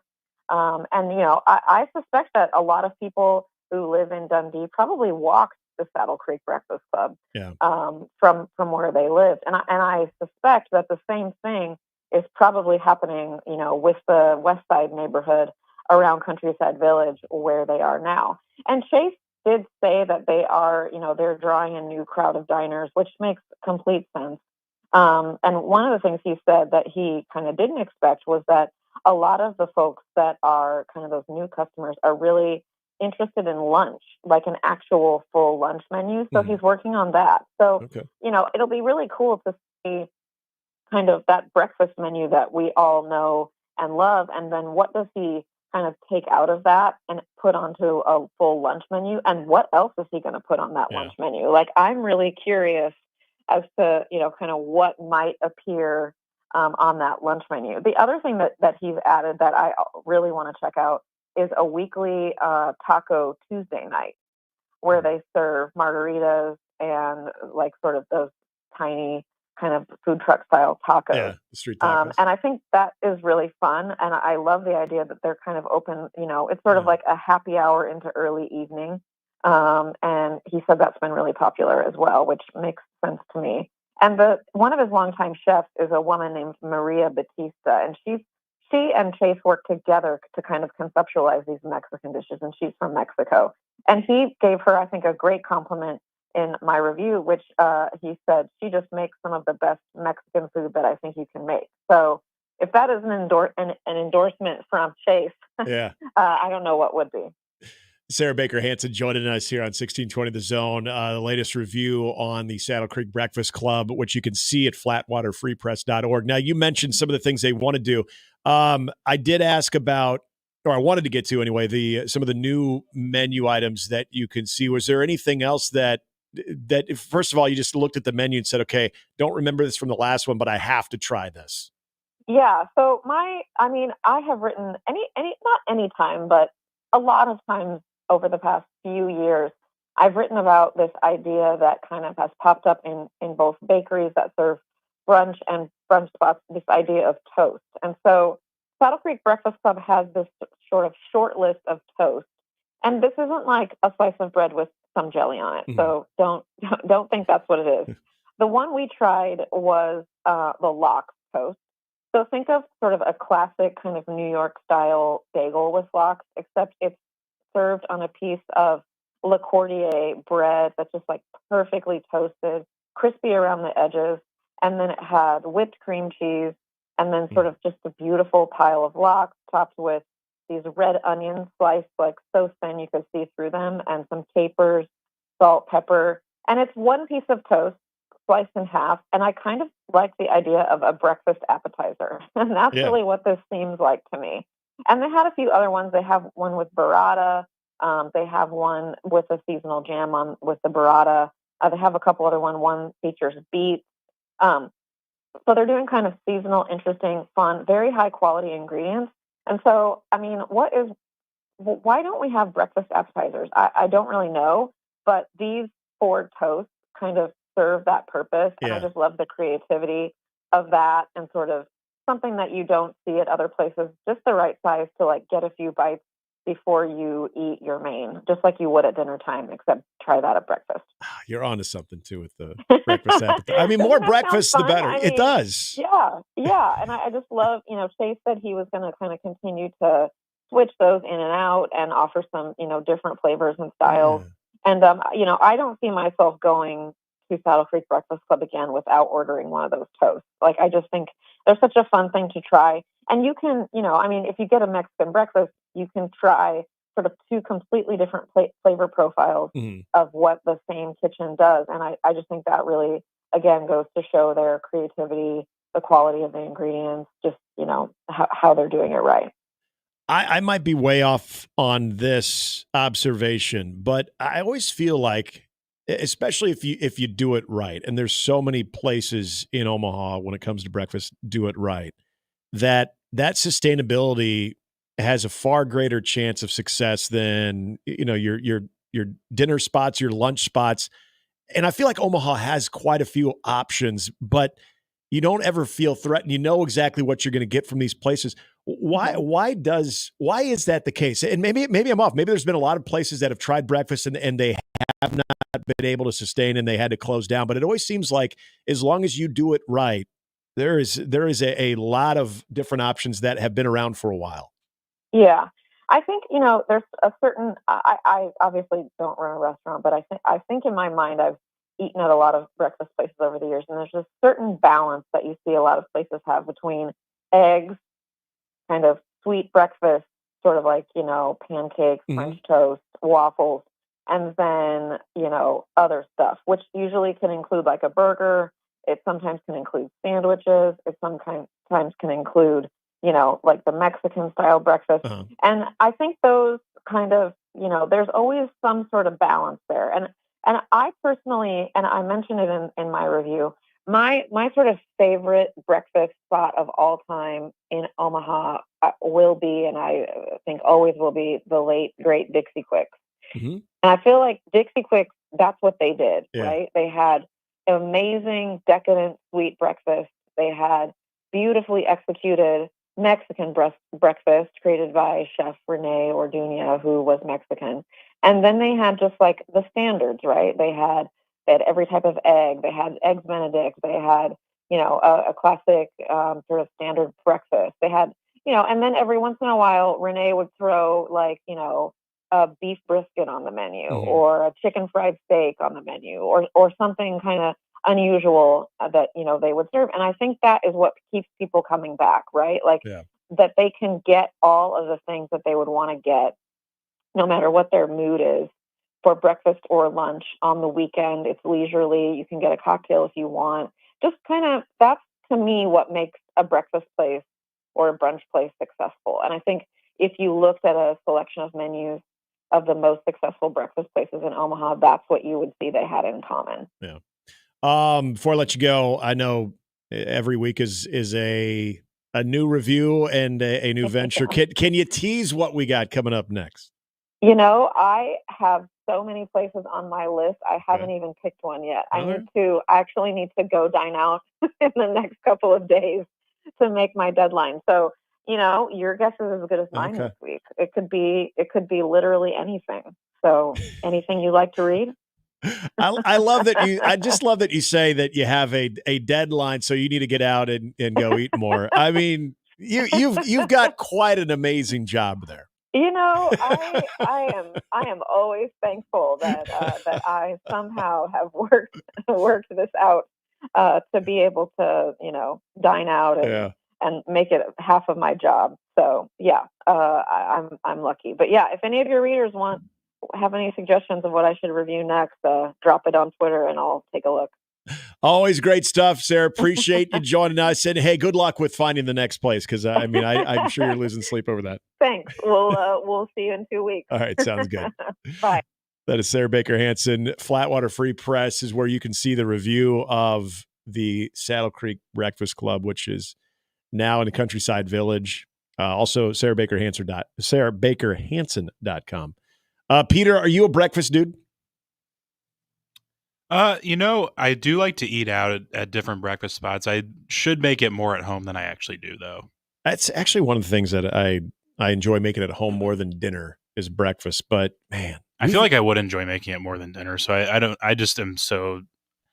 much as I'd like to think I am spry enough in the mornings to cook a nice breakfast, I sometimes am like, let's just pop something in the microwave or the toaster and get on our way. We're lucky, though. We've got a lot of good breakfast joints out here. We do. We really do. There are some tremendous ones. And it always feels like the ones that I remember 20 years ago, and even like a Saddle Creek Breakfast Club that has moved, but it's still there. And you get a lot of if you read Sarah's review, you're going to notice there's a lot of the classics, the favorites that you remember from the old location, but also expanding the menu a little bit. But a lot of different places that I've gone to 10, 20 years ago that even when I went in at one point thinking, doesn't seem like it's all that busy. I hope everything's okay, but they're all still doing very well. I don't know. Maybe is the cost a little less to have a breakfast place as opposed to, I don't know.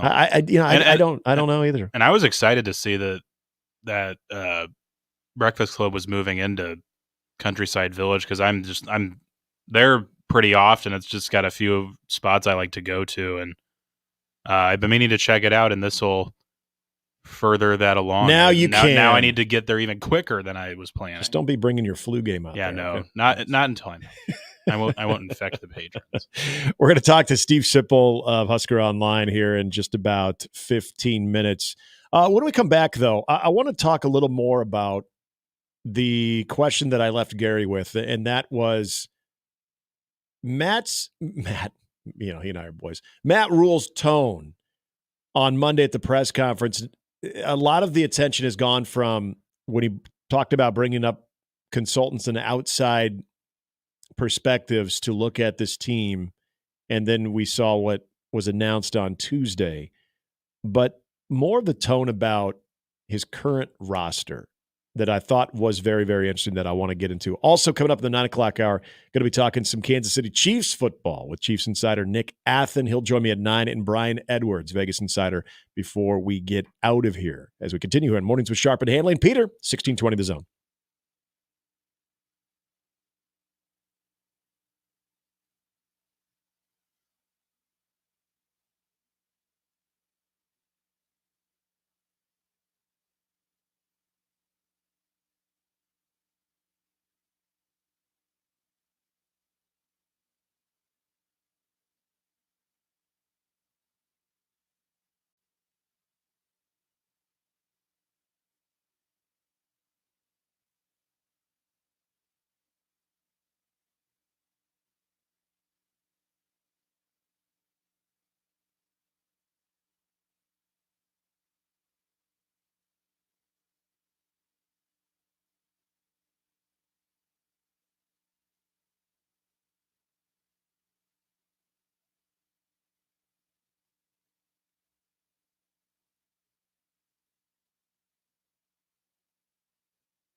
A Kill Switch Engage is coming to Omaha Saturday, March 29th, 2025 at the Astro. Head to 1620thezone.com to win your way into the show. Going to be talking to Steve Sipple here in just about 10 minutes from now. I'll get his thoughts on this. Monday's press conference during the bye week, there was a lot of Matt Rule reflection of the season. It was an interesting press conference. Gary and I hit on this a lot the past couple of days. And then as we left on Tuesday, we got the news about Dana Hogerson. So that was the big part of what a lot of people took away from the Matt Rule press conference on Monday is this whole consultant or outside perspective of things going on with this season and where Nebraska's had some struggles. I maintained that I didn't think this was completely unusual when it comes to a football program and a coach that has a network of resources outside of his actual immediate coaching staff, that you lean on old mentors or people that you have a solid relationship with, that their area of expertise might be something that could benefit you just by giving it a fresh look. So I didn't necessarily know what to think when Matt Rule brought that up Monday of anything more than business as usual. This is how you try to identify any type of problem beyond your coaching staff, as far as your coaching staff being able to identify that problem, but taking it even one step further to get some extra eyeballs in there. And then we find out that Dana Hogerson and Phil Snow are going to be giving things a look. Now, to what extent still remains to be seen. He also talked about the roster itself and moving forward as Nebraska operates in its football business, so to speak. How will you treat not only the transfer portal, but also the current roster? And Matt Rule's response to that was interesting when he said that they're not going to chase anybody currently on the roster, meaning we're not going to hard sell guys that are already here. And if I could read between the lines on that, and he did say they're treated very well. And what he means by that, I think we already know. Between the opportunity you have to earn money off of your name, image, likeness, the gear, the way that the fans and the overall athletic department accommodate you, that there are a lot of worse situations that you could find yourself in. And I don't think anybody's going to debate that. Just the overall treatment, whether you're a fourth stringer or a starter, your presence is one that is known and is a very welcome presence. But, and Gary's brought this up a lot in the past of Matt Rule's philosophy with name, image, likeness. And a lot of that is retain and reward. You may not get the big opportunity, the big bag when you first get here, but if you stick with us, you show that development, the buy-in, all those things are there, the coachability, that you're going to make an impact on this roster, and guess what? You're going to have a chance to earn even more money off name, image, likeness, and the opportunities that you're going to have. When he said the part about, I just need 22 guys, to me was interesting because there was a tone that Matt Rule has yet to go to when talking about his team.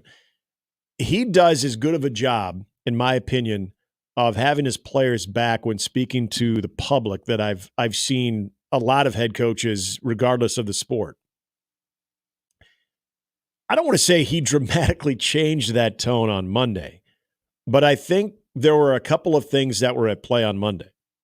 The frustration of a team that he thought would just flat out be better than what they are right now, and the record would prove that. It would show that.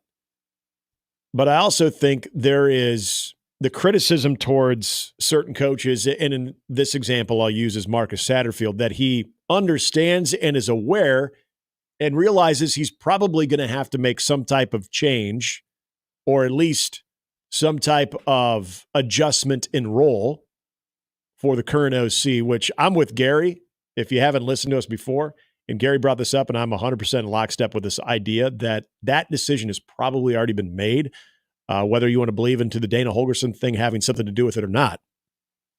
But I think he also understands that, hey, as the head coach and as coordinators that are making more than $1 million a year are subject to that type of criticism, I do want to let y'all know, that, again, this is what I think Matt Rule was saying on Monday. I do want to let y'all know that these players have their hand in this as well. And I think that's a very important thing to decipher as far as, and this happens a lot. When we see Matt Rule was spot on when he said something. He said some things, and I think at times in an agitated manner and at times in a manner where he didn't have all the answers, and you could tell that was very frustrating to him. But I also thought he said something that I've noticed. And talking about, hey, if there's a screenplay that's blown up, go out there and make the block. A guy catches and falls down, as opposed to being able to make the catch and turn upfield and make it into a big play. There's all these different things that you've got to hold the player accountable for. And I get it. We're in this day and age where we feel it's so hard to do that because, well, the professional himself is making more of the money, so they're subject to that type of criticism. We can't be too hard on these kids. Yeah, but don't we have to be fair? And that's the part about what Matt Rule brought up. If, say, I think he used Isaiah Neyor makes a great catch, like, oh, great play, Isaiah. But if he drops the pass, it's like, what the hell, Marcus Satterfield? If the play was there, if it was available, and simple execution of pass or catch wasn't made, isn't that on the player, not the play caller? If you watch in different angles, if you're at the stadium, there's probably a lot of times that you find yourself saying to Dylan, throw it deep. He's wide open. He's wide open. But when you don't throw it deep, or you do and you overshoot him, isn't that on the player? Wasn't the concept of the play there? Wasn't the route tree correct the time it was called? If there's a play to be made and the player simply doesn't execute that, I mean, why is it completely taboo to all of a sudden say, hey, that guy needs to do better, or that player needs to make that play? I think a lot of people in attendance last Saturday would agree with that sentiment. Yeah, that had the bird's eye view of just how open some players were. Now, and again, I'm not trying to defend Marcus Satterfield here, but I think you got to be fair when it comes to the criticism of the things that ail this offense. Now, the one thing that I will put squarely on the shoulders of Marcus Satterfield, I don't feel he has that overall flow when it comes to play calling. Getting that offense into a rhythm, because there are times when he does go to certain plays, you're like, why there?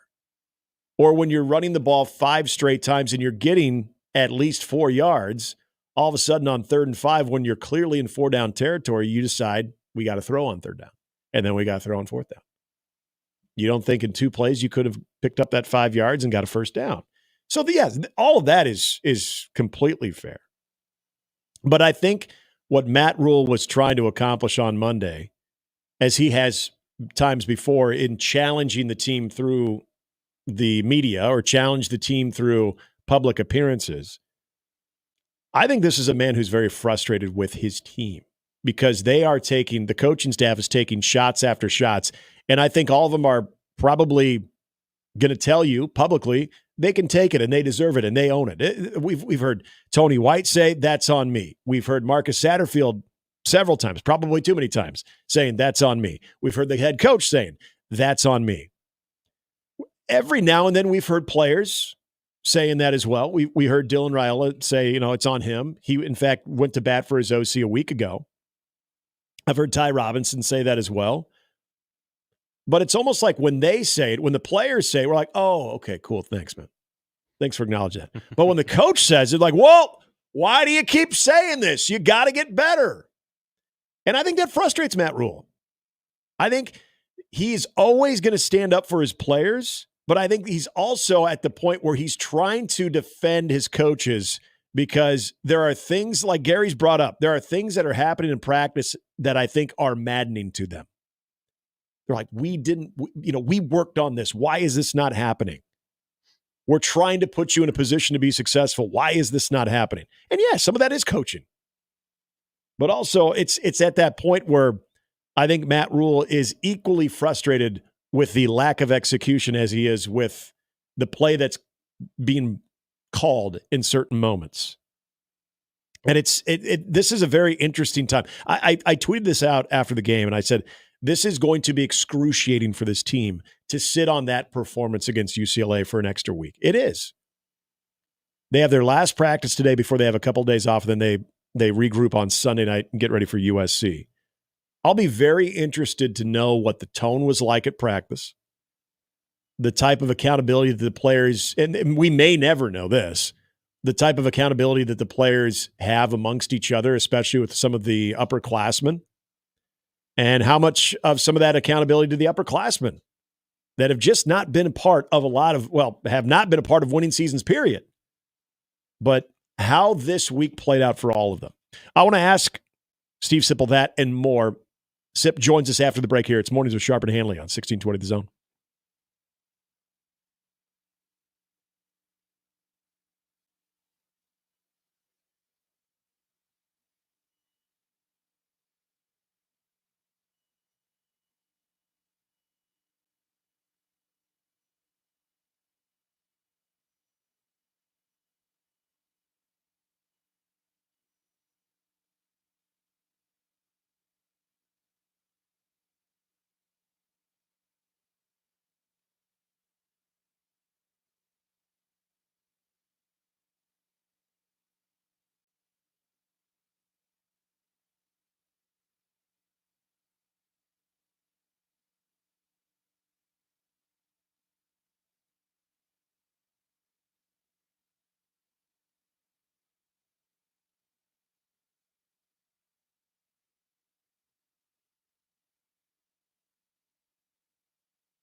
A bye week in name only as Nebraska in their final bye week getting ready to take on USC. They've got that 3-game stretch of USC, Wisconsin, and then the Black Friday finale against the Iowa Hawkeyes. But just because it's a bye week doesn't mean that we haven't seen some news around the football program. With more on that, we welcome in our good buddy Steve Sipple of Husker Online and 93.7 The Ticket. Good morning, Sip. How are you? Nick, how are you? I'm good.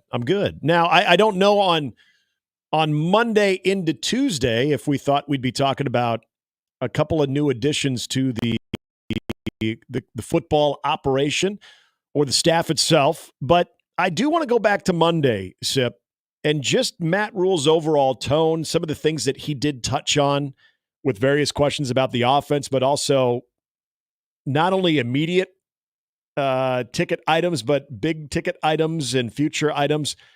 When you walked away from that presser on Monday, did it seem different than what you've heard from the coach in the past? Yeah, not as assured. Yep. Not as.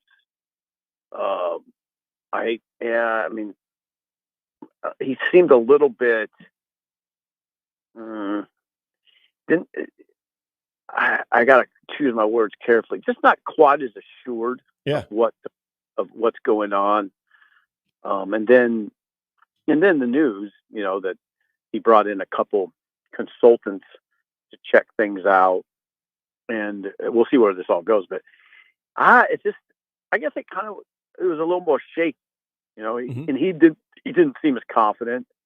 I kind of hate to use that word because it's a bit of a buzzword and there's a lot of connotations, but yeah, I just thought he seemed a little less confident, less assured with where the program is headed. And you mentioned the addition there too with Dana Hogerson and Phil Snow. I feel like mean two different things. Where the defense, it's just another set of eyeballs to maybe look at some of the disconnect between what you're seeing on the back end more than anything. And Phil Snow is obviously a confidant. The Dana Hogerson thing we know was in play back in the winter. It didn't come to fruition, but we know that's an area that there could be change when it comes to that coordinating position as well. And now people wanting to speculate, what does this Hogerson arrival mean for not only the future in 2025, but also for the remaining 3 games? And boy, Sip, I've heard a wide range of opinions of what Holgerson's presence in Lincoln can mean for the next 3 games. I'm curious where you are with this. It's all speculation. That's first of all. But it's not, it just depends when you're listening to someone. Is it how informed is the speculation? Yeah. Now, my speculation is I haven't talked to Matt Rule about it, and that's the key. I want to hear from Rule. Mm-hmm. And Rule does a great job of laying out in a transparent way what's happening. But we won't hear from Matt until Monday. So, so again, I just want to make clear to your listeners, this is just speculation. Yeah. Now, as far as Dana goes, Hogerson goes, he's an aggressive. He's going to be he's just by nature aggressive. He'll want to have some significant input. Mm-hmm. I wouldn't be surprised, and this again, take it for what you want. Sure. I wouldn't be surprised at all if he wants to call plays. Mm. Right? Now, now this is where I've heard different opinions. Is it feasible? Could he learn personnel and learn, playbook and scheme, techniques, all of that concepts? Could he learn what Nebraska is doing quickly? First of all, I think he's familiar with the personnel. He can get familiar with the personnel, but I think he's probably already somewhat familiar with the personnel. Could he get schooled up and schemed quickly enough? It's a little out of my area of expertise. I think I think he probably could get to a point where he could call the plays. I don't know though. I don't know what Matt's looking for here one idea that I would have, and this could be, it could be kind of conceptual or more big picture. Just maybe come in and say, look, we got to get Dylan going. We got to get Dylan into a rhythm quicker. Mm-hmm. Like get Dylan, maybe call some shorter throws early. You see it all the time, right, Nick? You see it. You saw it with Goff on Sunday, just 6 for 6 for 40 yards to start the game, something like that. Mm-hmm. Get him going, and then work the ball down the field. He could come in with plans like that, and just an overall plan to help facilitate that sort of scenario. There's all different ways to look at it, but I know that Hogerson is an aggressive-minded person, so there'll be a level of aggression that he brings into that office. The other guys are going to have to kind of, they'll have to acquiesce to. And that, I'm glad you brought that part of it up, because whatever the role might be, I'm really fascinated by this element of it, and that is, that the offense is in they've got to be in a shaky state of mind right now, because I think what they've put work in all throughout the fall and even in weeks leading up to certain games, that they feel they should be better than what they are. And so I think that's a frustrated group. It's a shake. I think it's a very, from a mental standpoint, it's probably a very shaky group. When you introduce a new element into this offense, regardless of what his overall say and input is going to be, I'm really fascinated to see if this is a, quote, distraction and more to add to the frustration of it. And not necessarily saying they'd be frustrated with Dana Hogerson, but just now you've got another set of eyes that might have some ideas. Or is this a welcome addition where this is something that ignites them at all? I think these, especially Saturday, I don't want to say if all of a sudden the offense has a little bit more success that you just chalk it up to the addition of Dana Hogerson, but I'm very fascinated where this team is with that type of addition, especially on the offense. Yeah, I mean, what you're talking about is these players have been hearing the same voices from the staff for 20 months or whatever it's been. Yep. The same voices. They've been hearing the same, teachings, and so there is a challenge that way. Now you got this new voice, and how loud is Dana Hogerson's voice? We don't know. We don't know that. But yeah, what you're speaking to is this. It is this will challenge Matt Rule, obviously more than anybody in that building, because he has to facilitate these conversations between Hogerson and his staff, and probably have some level of reassurance to those guys. Some level of reassurance. I don't mean total reassurance, because discomfort's not a bad thing. Okay. Yeah. Especially when there's clearly changes that need to be made. Now that's the staff. The players, it's also challenging for these players. It doesn't have to be an enormous challenge, because Hogerson. See, here's the big wild card in the conversation to me is Hogerson can go on the field and coach. Yep. Yep. So, I mean, I don't know if that's what. I mean, I'm betting that's what it'll happen. But all of these things are sort of hard to talk about, because we don't know exactly. There's things I know. There's things I've talked to people. I've talked to some people. There's gonna be. He didn't bring Hogerson in. Matt Rule didn't bring Hogerson in just to sit in the back of the room and contemplate possible things. He brought him in to help them win these last few games. Yeah. So there's going to be some. Now my read on this, and this is my read, that there'll be some tangible things we look at against USC that we say, okay, there's a wrinkle. That's Hogerson. We know some things that Hogerson that are sort of staples of what Hogerson does. Bunch sets, there's offset tight end. You might see Fedoni offset, which we haven't seen a lot of that. There's just certain things that he ran 2-back at Houston. Might you see Bonner, for instance, in the backfield a little bit more? There's different elements that we'll probably notice and say, hey, yeah, that's different. That's something that's probably Hogerson's impact. Talking to Steve Sipple of Husker Online here on 1620 The Zone. Sip, before I let you go, now I want to go back to some of the dialogue on Monday. This was the first time I could remember, and I want for the record, I agreed with what Matt Rhule was saying, where there was a little bit more onus on the players and the accountability as well as the coaches.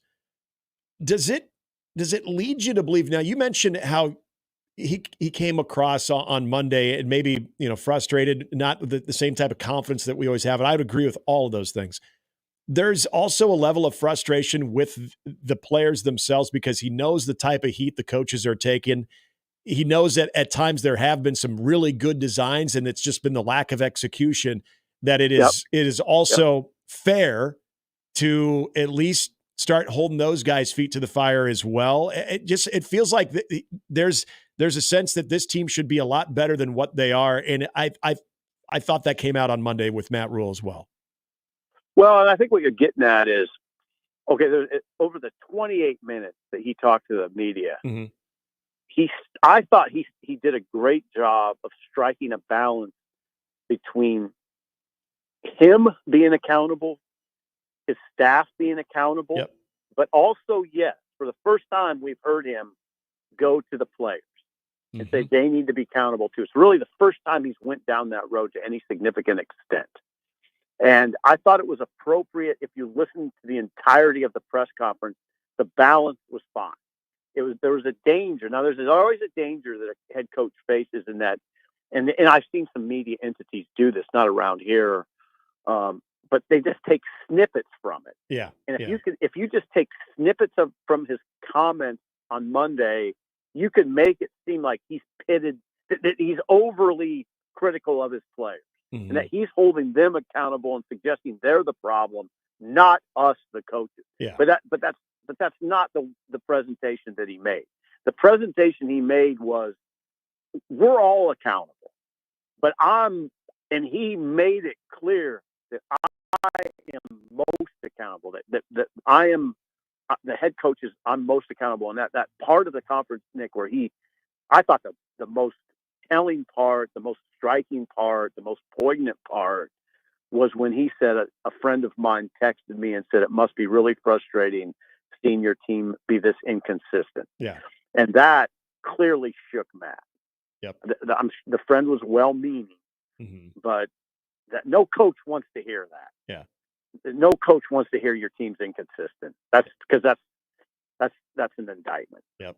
Totally agree. Sip, always appreciate you jumping on. Hey, enjoy the final bye week of the season. We'll catch up and talk some USC next week. Nick, good talking to you. You as well, Sip. Steve Sipple, Husker Online and 93.7 The Ticket. When we come back, we are going to be talking some Kansas City Chiefs football. You got some Thursday night football on tonight. Good one between the Bengals and the Ravens. Nick Athen, Chiefs Insider, will be joining us when we come back here. Hour 4, also Brian Edwards, Vegas Insider on 1620 The Zone.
Before we get to our next guest, hour 4, by the way, morning Sharp and Handley. Gary is on his way to Florida, Omaha men's basketball, as he'll be on the road quite a bit. So we'll have Gary for the most part of the next couple of weeks, but there might be a day here and there. Jimmy also off today.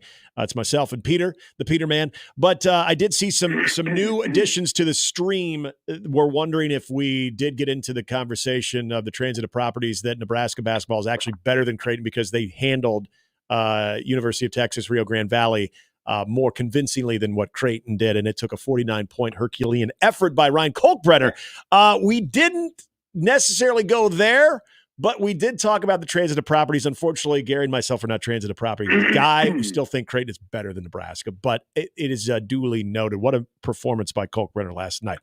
Changing gears, we got a Thursday night matchup tonight between the Ravens and the Bengals. The Chiefs, though, will be taking on the Broncos, and just so happen to still be undefeated. Even when they don't play their best football, they're still undefeated. As we welcome in Nick Athen, Chiefs insider, joining us here on the 42-degree hotline. What's up, Nick? Hey, Nick, what are you doing, buddy? How are things?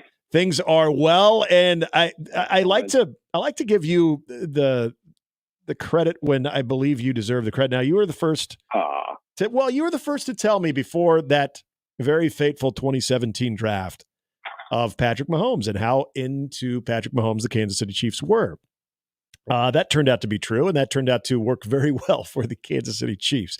You also mentioned to me 2 years ago that it may not be in 2023, but between 23 and 24, you thought the Chiefs would have a roster that could damn well run the table.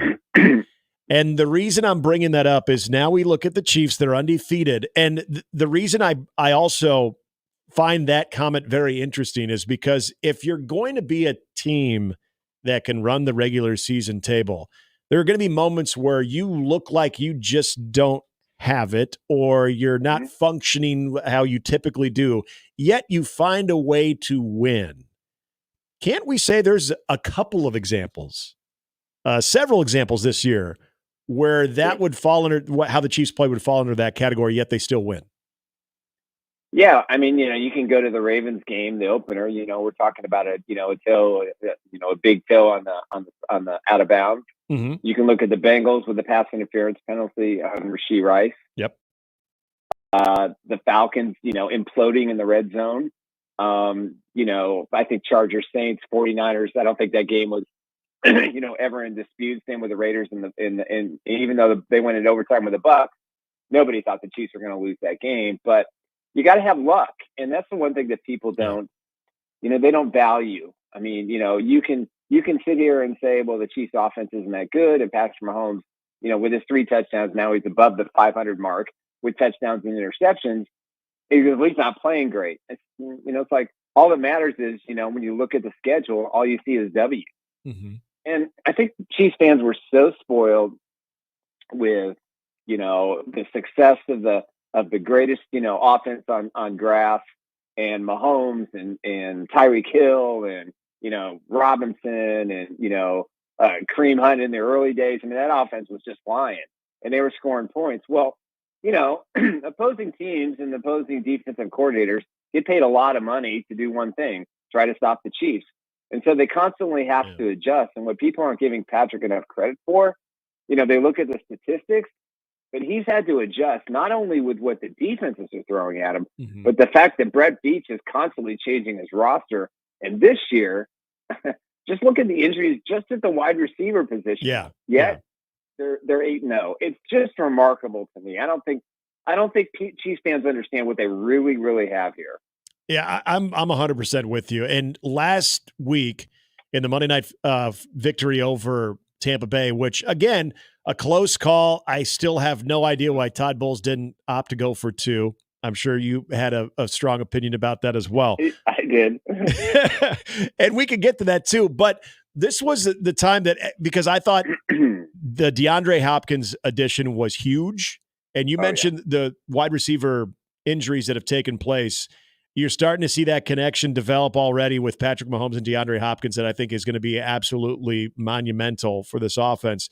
But again, there is another example of a good team just taking advantage of whether it's the other team making a mistake or, in this case, in my opinion, a decision that's made on the sideline that you knew once they opted to tie the game that chances are. And I mean, look at Baker Mayfield's reaction when he loses the toss, Nick. Yeah. It's like he knew. Yeah. And that's the thing. That's what you have to deal with when you face the Chiefs.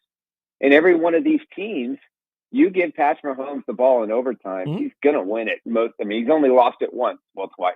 The Bengals, and against the Patriots. But he's clutch.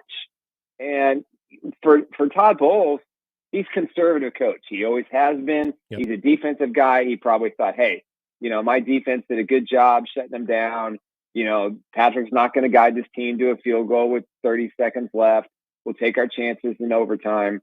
I understand why he did it, because he would have been overly questioned had they failed. And my opinion was they probably would have failed, because I think the Chiefs defense would have just made the play. But nonetheless, that look, and you look at Baker Mayfield and you go, he knew. We all knew watching the game. Excuse me. There was no question the Chiefs were going to go score a touchdown. So the superpower of the Chiefs is that. And it doesn't have to be pretty. It doesn't have to be flashy. But they are in the heads of every one of their opponents. Look at the Ravens. They've had 3 losses. The Bengals, tonight's game, Ravens-Bengals, that's going to decide if either one of them, whoever loses this game, may not make the playoffs and certainly isn't going to win the division. Yeah. They got in the Falcons' head. They always have been in the Chargers' head. The 49ers, they own the 49ers. They own the Raiders. So it's just going into every game. The mentality of the opponent is like, man, we just can't get Patrick Mahomes the ball late in the game. Yeah. So it's fun to watch. I'm going to enjoy this as long as it lasts. That's for sure. Talking to Nick Athen of Chiefs Blitz Insider, also primetimesportstalk.com. I do want to ask you about, now we saw it, something or nothing, the Mahomes ankle, in your opinion? No. Okay. The guy's just, he's superhuman. I mean, he's got a personal trainer, Bobby Stroop, who's been with him since he was in high school. And the flexibility drills, the things that they do with him in the off season and during the week is just second to none. And I mean, I'm serious. I'm watching that. You did the same thing. He tore his Achilles. He's grabbing down there. I'm thinking, oh man, that's over. The season's over. Arrowhead was just completely silent. Yeah. And he gets help off the field, and about halfway he starts to walk, and then he's running to the sidelines, and he's just like, you know what? It would be a catastrophic injury that would keep him out of the game. Mm-hmm. And I just don't see that happen. He's in such good shape, even with the dad bod and all the jokes that people make. But, he gets hit and he absorbs a lot of punishment too. And it takes a special athlete, and he's an athlete. He's not a Lamar Jackson athlete. He is just, he is so in tune with his body, and he's got so many good people around him. Plus the Chiefs medical staff is one of the best in the league. So, yeah, I thought it was done. And then I'm sitting there, okay, he's running, he's walking, he's going to be fine. And the response from the crowd when he comes back into the game is just special. Yeah. It was amazing. You got Denver this weekend, and Denver's interesting. I think Sean Payton finally has the quarterback that he wants, but this is going to be I think a week in, week out thing of what to expect from the Broncos. Yeah. If you look at this matchup, and I want to not only look at this matchup, but also in the AFC, if the Chiefs aren't their biggest factor, biggest opponent, just getting in their own way, who in the AFC do you think provides the biggest resistance for Kansas City getting back to the Super Bowl? I think there's only 2 teams. I think I thought the Bills would not make the playoffs this year, but I didn't think the Jets would be this bad.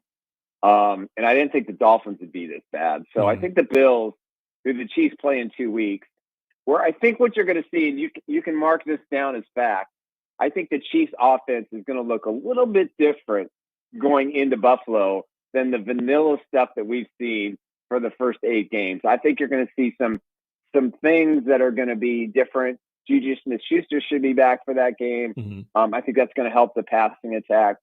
But to me, the Bills, I was going to say the Texans early on, but I think their offense is just not – it's not right. And I think defensively they're giving up a lot of points. The Steelers, to me, I can't figure this team out. The Steelers, Russell Wilson to me is – I don't know what he is. He's either really, really good or he's just really terrible. Yeah. There's no in between with him in the last several years of his career. And the Chiefs faced him, in Denver. So they kind of see what he is. And when he's bootlegging and he's running, when he runs to the left every single time in a bootleg, he's running the ball. When he goes to the right, he's always passing. So he's a very predictable quarterback. If he gets out of the pocket of what he's probably going to do. But their defense is so good. And Mike Tomlin, give him credit, man. He is a terrific coach. Yep. He's been there since Bill Cowher left. I mean, think about that. Yeah. So to me, it's the Bills and the Steelers that I think could give the Chiefs a little bit of trouble in the postseason. The Texans, I think they need another year or so, even though they had a terrific offseason and they've got a terrific quarterback and a great coach. And they have all the things in place. But that level of trying to win when now people expect you to win is really, really difficult in the NFL. But they play the Broncos twice. That's not going to affect them in the playoffs. But to me, they'll beat the Steelers. And I think mentally they face those teams again in the postseason. They're not going to be able to overcome the Chiefs, especially with home field advantage. Yeah, the Texans thing, I'm with you there. If you got a healthy wide receiving core with Collins and Diggs, I think they have a chance for a late season push. I love D'Amico Ryans, what he's doing there too. I'm with you with them. Oh, yeah. You brought up one team, and I admit I take a little pleasure because I'm bitter and I'm petty, and that's being a Bears fan, what Aaron Rodgers did to the Bears. Watching that entire dumpster fire, I'm amazed by this, Nick, but I shouldn't be, that they get one win last week and they're still 3-6, that all of a sudden people want to start believing that the Jets, with the addition of Davante Adams, that's all it takes, and now they're going to start rolling. I don't even buy that for a second. But you know what? I'm here to watch whatever happens with the Jets, especially if it's of the dumpster fire variety. Well, I mean, okay, so you tell me, Davante Adams, DeAndre Hopkins, who's made a bigger impact? Oh, already DeAndre Hopkins. So, I mean, it's like they picked the wrong guy. Yeah. And Aaron Rodgers, to me, he's done. In the Achilles thing, there's no reason for him to come back. The Jets are mismanaged. They're poorly coached. Robert Saleh got ceremoniously dumped, because he wasn't going to buy into. He was trying to make Rodgers a team guy, and Rodgers is not a team guy. Yeah. He can go on Pat McAfee and he can do his thing and he can say this and that. It doesn't matter. He wanted Adams. Adams has done nothing. Yeah. Hopkins in less time in Kansas City has been far more productive. So again, it goes to what we were saying kind of before. If you don't have the right system and the right coach and the right quarterback and the right mindset with the 53-man roster, it doesn't work. Mm-hmm. And when you've got they're on their second lame duck head coach. Yep. Even Bill Belichick wouldn't take that job right now. So, they're a mess. And until they jettison themselves of Rodgers, we're all going to enjoy this. But at 3-6, they're like, okay, well, yeah, if the Bills fall apart, we know the Patriots are going to win here and win there. And the Dolphins kind of the same way. The Dolphins had their chance. Mm-hmm. Should have gone to Buffalo last week. They should have won that game. They had it. Tua doesn't know how to make the plays late in games. So, to kind of answer your question in a roundabout way, the Jets suck. That's the best way to put it. It's not going to change anytime soon. Oh, I just love hearing that. I do. I really do. Nick Athan, always enjoy talking with you, my man. You can check out his work again over at Chiefs Blitz Insider and PrimetimeSportsTalk.com. Great stuff as always, my man. Be well. We'll talk to you soon. All right, buddy. Take care. Nick keeps it real. I know. So I used to have him on all the time at the previous job. And I'm telling you, there are a couple predictions at times that he made. I'm like, what are you talking about? And he told me, this was 2 years ago. He told me it may not be in 23, but in 24, don't be surprised the way that Brett Veach is constructing the roster and you're getting Mahomes obviously settled in his new deal, that they could have the type of roster that could run the table. And he said it could happen last year or this year. He was looking at 23 and 24 in that sweet spot. And I thought that's crazy too, especially when you now go to a 17-game schedule, that you could even consider that thought. I mean, and that wouldn't take anything away from the Chiefs being a very, very good team and still a Super Bowl contender or even Super Bowl favorite if they had a couple L's attached to them like they did last year. But there's something, I'm not saying I still expect it to happen, but there's something about a team that probably should have lost at least 3 times this year and just gets it done. Maybe doesn't even look the prettiest. Maybe doesn't even look like the best team in the AFC at times, yet there they are undefeated and seemingly only getting stronger. The addition to the wide receiving core of DeAndre Hopkins, and you saw the impact of that on Monday night. They're a defensive-led team. That is a great defense. And you have 15, so you always have a shot, whether he's hobbled or not. And you're going to start getting some guys back, guys more healthy. And yet, during that time where they were banged up, no loss, didn't drop anything. There's something about that. There's something to keep your eye on with them. I know I'm seeing some of the comments in the stream of, all right, enough Chiefs talk. Hey, gotta get our NFL fix on. It's a good Thursday night game. This game, Peter, might actually excite Al Michaels as much as Al Michaels can be excited these days. Yeah, geez. It seems like it's really hard for him to get into any of these games. Oh, gosh. He is and sometimes he's collecting the paycheck and is just like, all right. Sometimes I can't blame him, but sometimes it's like, come on, Al. You're getting paid a lot. And see, I'm glad Bob Costas is moving on, because Bob Costas in the postseason, and we talked about this ad nauseum, that he was horrible. Just universal criticism. And it was bad. I think sometimes the criticism is because everyone else is doing it. We're like, well, yeah, you know what? But I tried to listen to him with an open mind that entire series with the Yankees and the Royals, and it was terrible. He was terrible. And yet, one of the great, I've brought this up on the show before, one of the great play-by-play memories I ever have of Bob Costas was 97 World Series, where it's him, Joe Morgan, and Bob Uecker in the booth together. And they all three of them, wasn't just because, Bob Uecker's funny and he's a great personality and he knows his baseball, that he carried everybody. No, they all complemented each other perfectly. And maybe that's part of this with Thursday Night Football. Maybe the Al Michaels and Herb Street combination just ain't the same as him and Collinsworth. I think that might have something to do with it. It could. And I will say this for Kirk Herbstreit, because when I hear Herbstreit's voice, I always associate it with college football, and I still do. But when you can get past that and just listen to his observations in the game, he's dialed in. He knows what he's talking about. I think he's done a lot better than what I thought he would in that role at the NFL game. I wasn't sure if it would translate as much, because he's pretty vocal about his preference for college football. Yeah. Which made... And Al always goes there with him, too. Yeah. He's like, well, you see this every Saturday. So it's always like, yeah, I'm sitting next to the college guy. Yeah. And, he's not wrong, but it almost seems like it pisses off Al. That and just NFL right now, period. But Al's just excited he gets to try a new steakhouse when he goes to... with no vegetables. No vegetables. 0 vegetables eaten. Brian Edwards, Vegas Insider, MajorWager.com will be joining us before we wrap things up. We'll get his thoughts. Might have an idea or two, a play or two on tonight's game, but also a weekend of college football that does not include Nebraska. We'll get back to some of your comments. A lot of activity on the stream with the blame game with Nebraska football, coaches versus players on this. Now, hopefully that's not going on in Lincoln. It's coaches versus players, and there's a mutiny. I don't think there is. I think they're fine.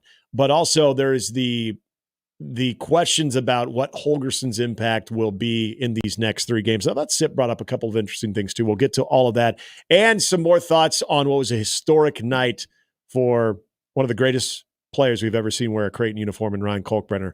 That and more as we finish things up here on 1620 The Zone.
And this week's Zone Deal is Ted and Wally's Ultra Premium Ice Cream. Ted and Wally's located in the Old Market in Benson. Ted and Wally's Ultra Premium Ice Cream is made from scratch with all natural ingredients, no additives or artificial flavoring. All ice cream is slow churned the old-fashioned way using, did you know this, Peter, rock salt and ice with low airflow for a homemade taste and texture that is hard to find and so delicious. This sweet deal is $50 vouchers to Ted and Wally's for only $25. You'll receive 5 $10 vouchers at half off on sale starting tomorrow at 9 a.m. More details at 1620thezone.com. A lot of Omaha hoops today. Peter, you were just telling me, because I was hoping you could go home and sleep everything off, man. We need to get you back to 100%. You're a big part of the lineup. But Omaha women's basketball, they take on College of St. Mary at 11 a.m., which it is OPS game day. That's what it's the official one. OPS game day. That'll be on our sister station, 1180 at 11 a.m. And then, of course, where Gary is, while you're not hearing him today or tomorrow, he is in DeLand. Well, making his way to DeLand, Florida, where the Omaha men's basketball team will take on Stetson tonight. That is on our sister station, 1290 Coil. Tip-off is at 7 o'clock tonight before they take on Minnesota on Saturday. Florida Gary is back. Yes, Florida Gary. I don't know if he'll have time to stop at the properties, the Gary Sharp many properties. He's got his hands and everything there. Going back to the stream, I've seen a couple of different questions and comments on the amount of money that the staff is getting, the return on investment, all of those things, which again, I think after you lose to UCLA, Peter, everything is fair game. That was supposed to be the 6th win. That was supposed to have you bowl eligible before the bye week. There was absolutely no reason that you look the way you did in a game that had a lot of significance.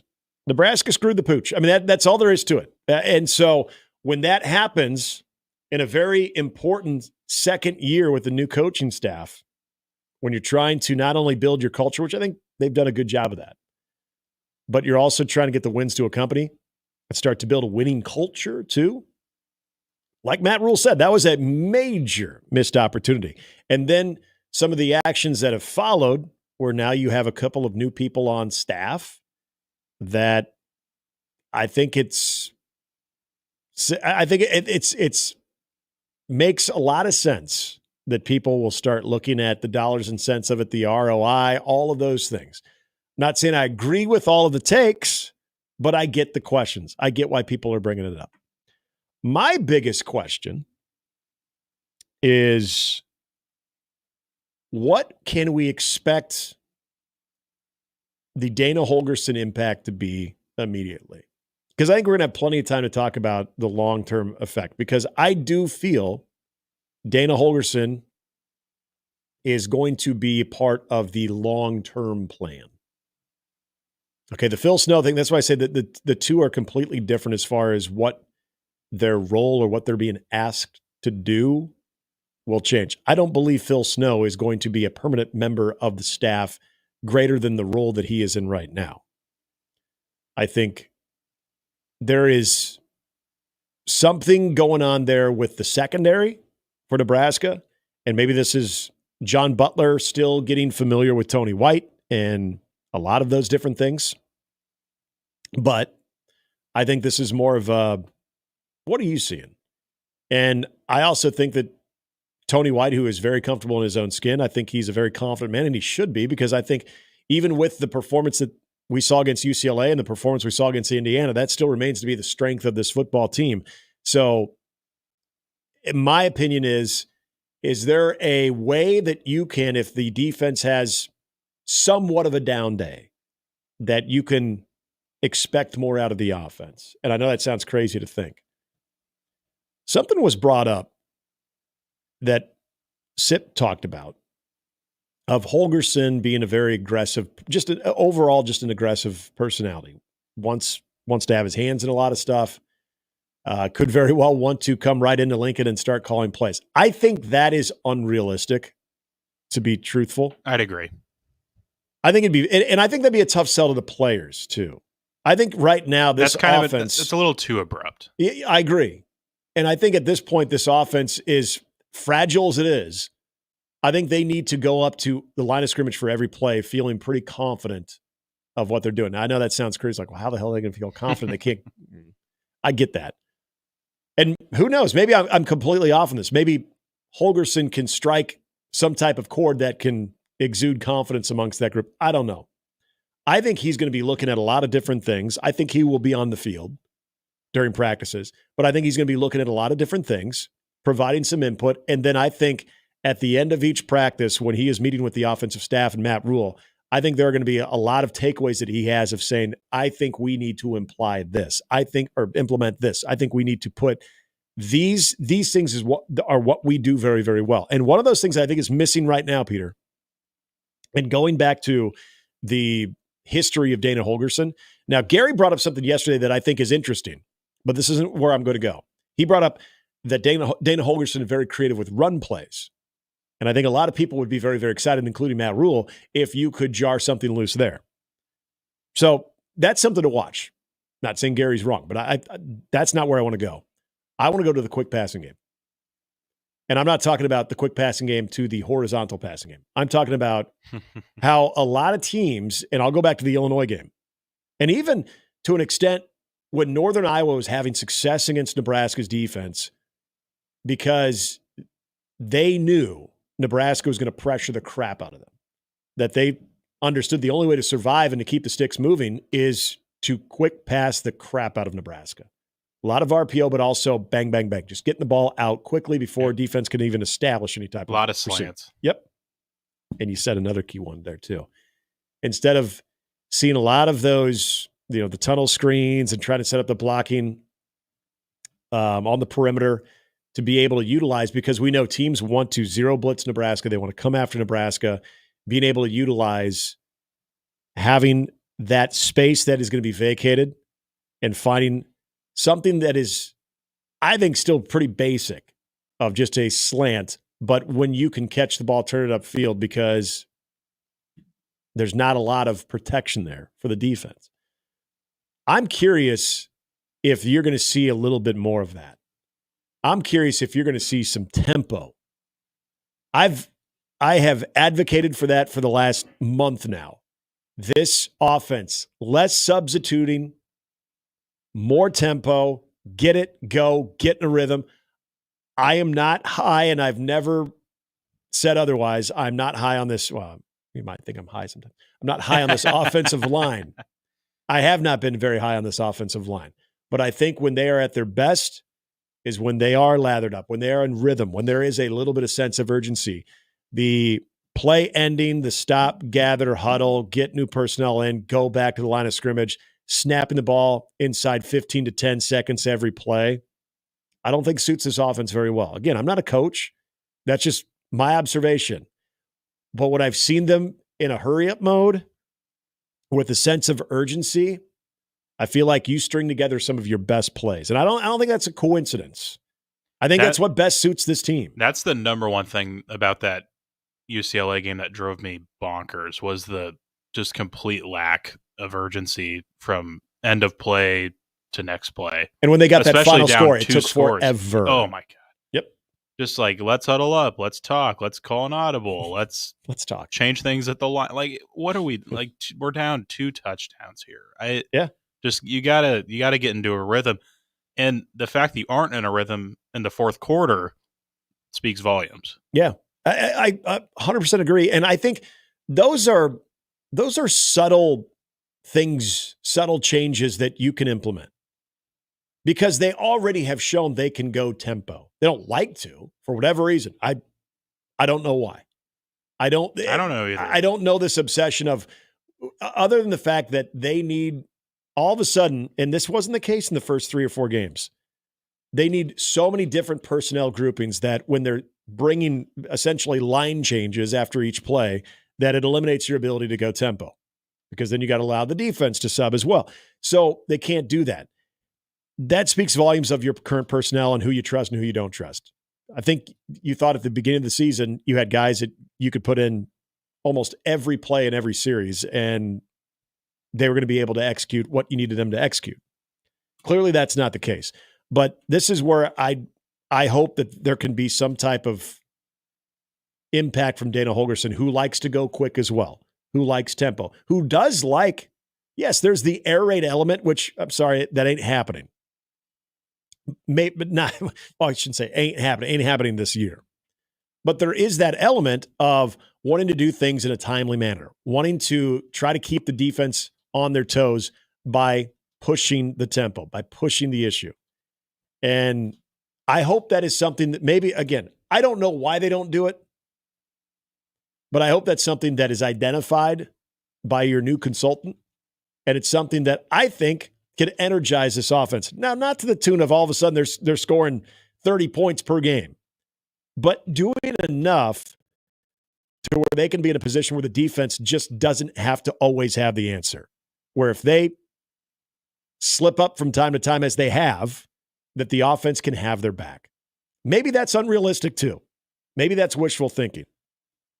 I did think it was very interesting, though, when Sip mentioned that, and he prefaced in it, and I think it's very important because the speculation of what Hogerson's role will be is exactly that. It's speculation. I don't think there's anybody until we hear from Matt Rule will truly know what his overall impact or influence is going to be since the time that he got here, unless you are friends with a player or coach. Then they're probably letting you know that. But it is going to be interesting to see what type of input he's going to have from day one, and will that evolve? Now, we have heard that role most likely will evolve.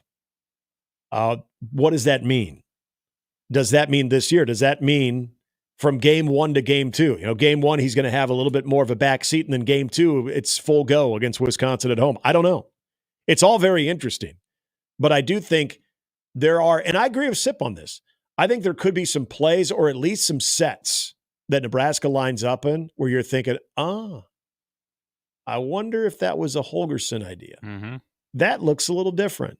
But I'll tell you this, Peter, if I see that team in the first quarter with more of a sense of urgency, I 100% will chalk that up to that's Dana Hogerson.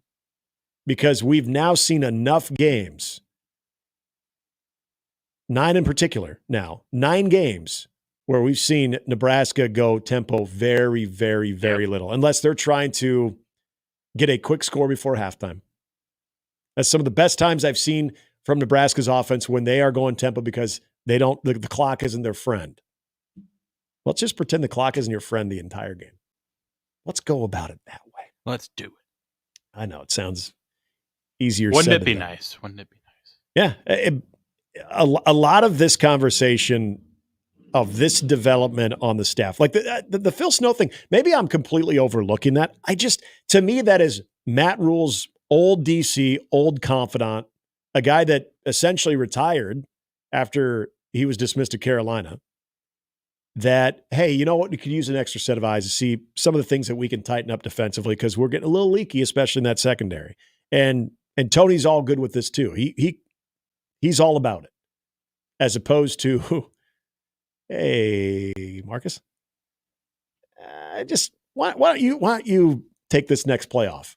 We're going to bring in somebody else. Like I think it's completely different. Maybe there will be, and I hope there is, a very positive impact from Phil Snow being there as a consultant, but I don't think there's going to be things that this defense does and be like, oh, you know what, that's Phil Snow. As opposed to what I think if you could see some, not major things, but things that could be effective with the offense, be like, I think that's a Dana Hogerson thing. I think that is very, very possible. In fact, I kind of expect that. All right, when we come back, we're going to wrap things up. Going to talk some plays in college and in the pros with the very best, Brian Edwards of Major Wager Vegas Insider. He joins us as we wrap things up here. It's Mornings with Sharp and Handley and Peter, 1620 The Zone.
Here comes the money. Here we go. Money talk. Yeah, if you really love Money, money, money, money, money. Dollar.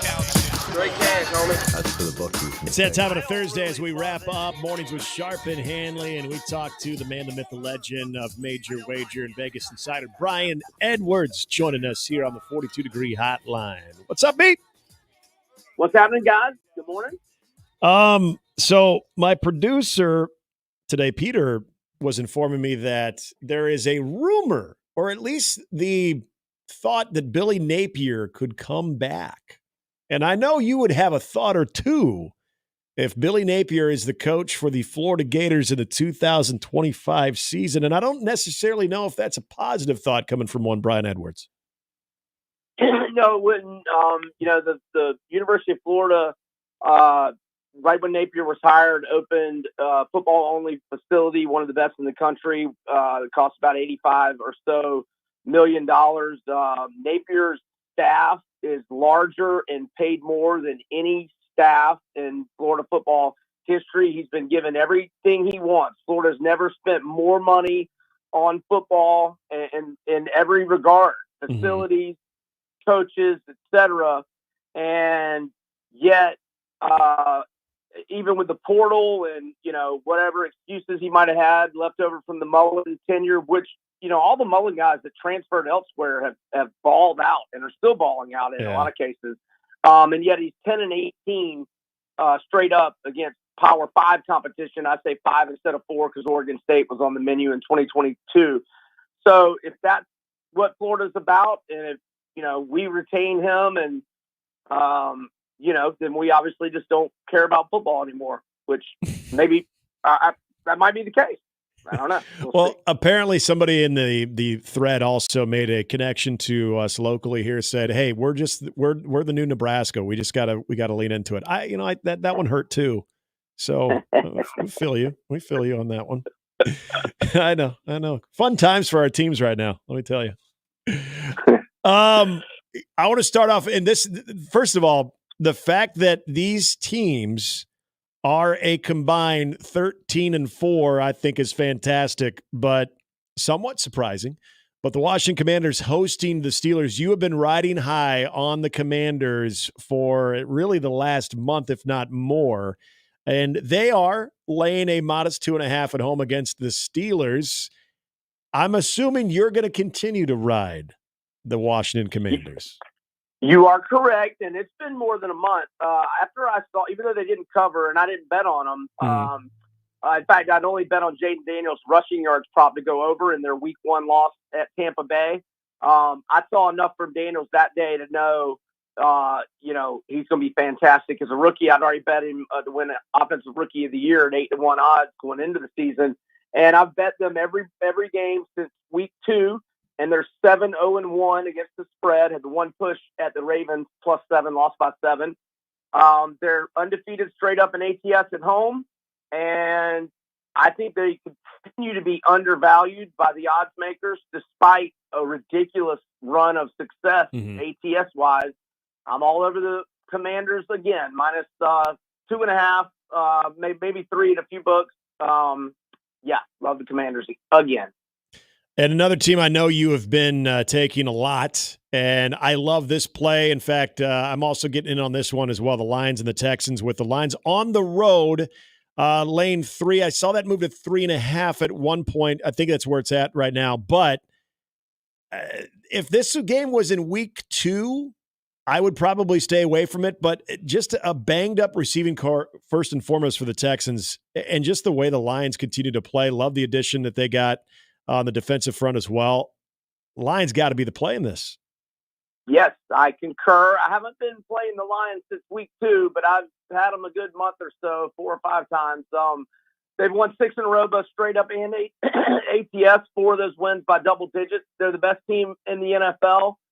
Jared Goff, last 5 games, 11 touchdowns, no picks. That was a misleading final last week. They were up 24-3 at Green Bay with early third quarter. It was raining. They were just chewing clock the rest of the way.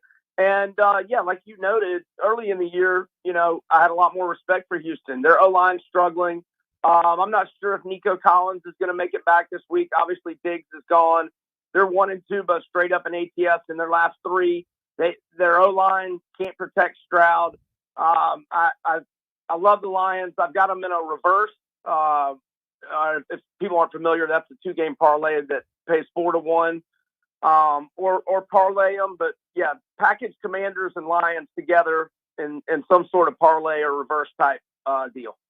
The college rankings, staying with the hot hand. Now, first of all, this is crazy. The defending national champion at 5-4 on the road in Bloomington against the 9-0 Indiana Hoosiers, and Michigan is a heavy, heavy dog at 14 right now.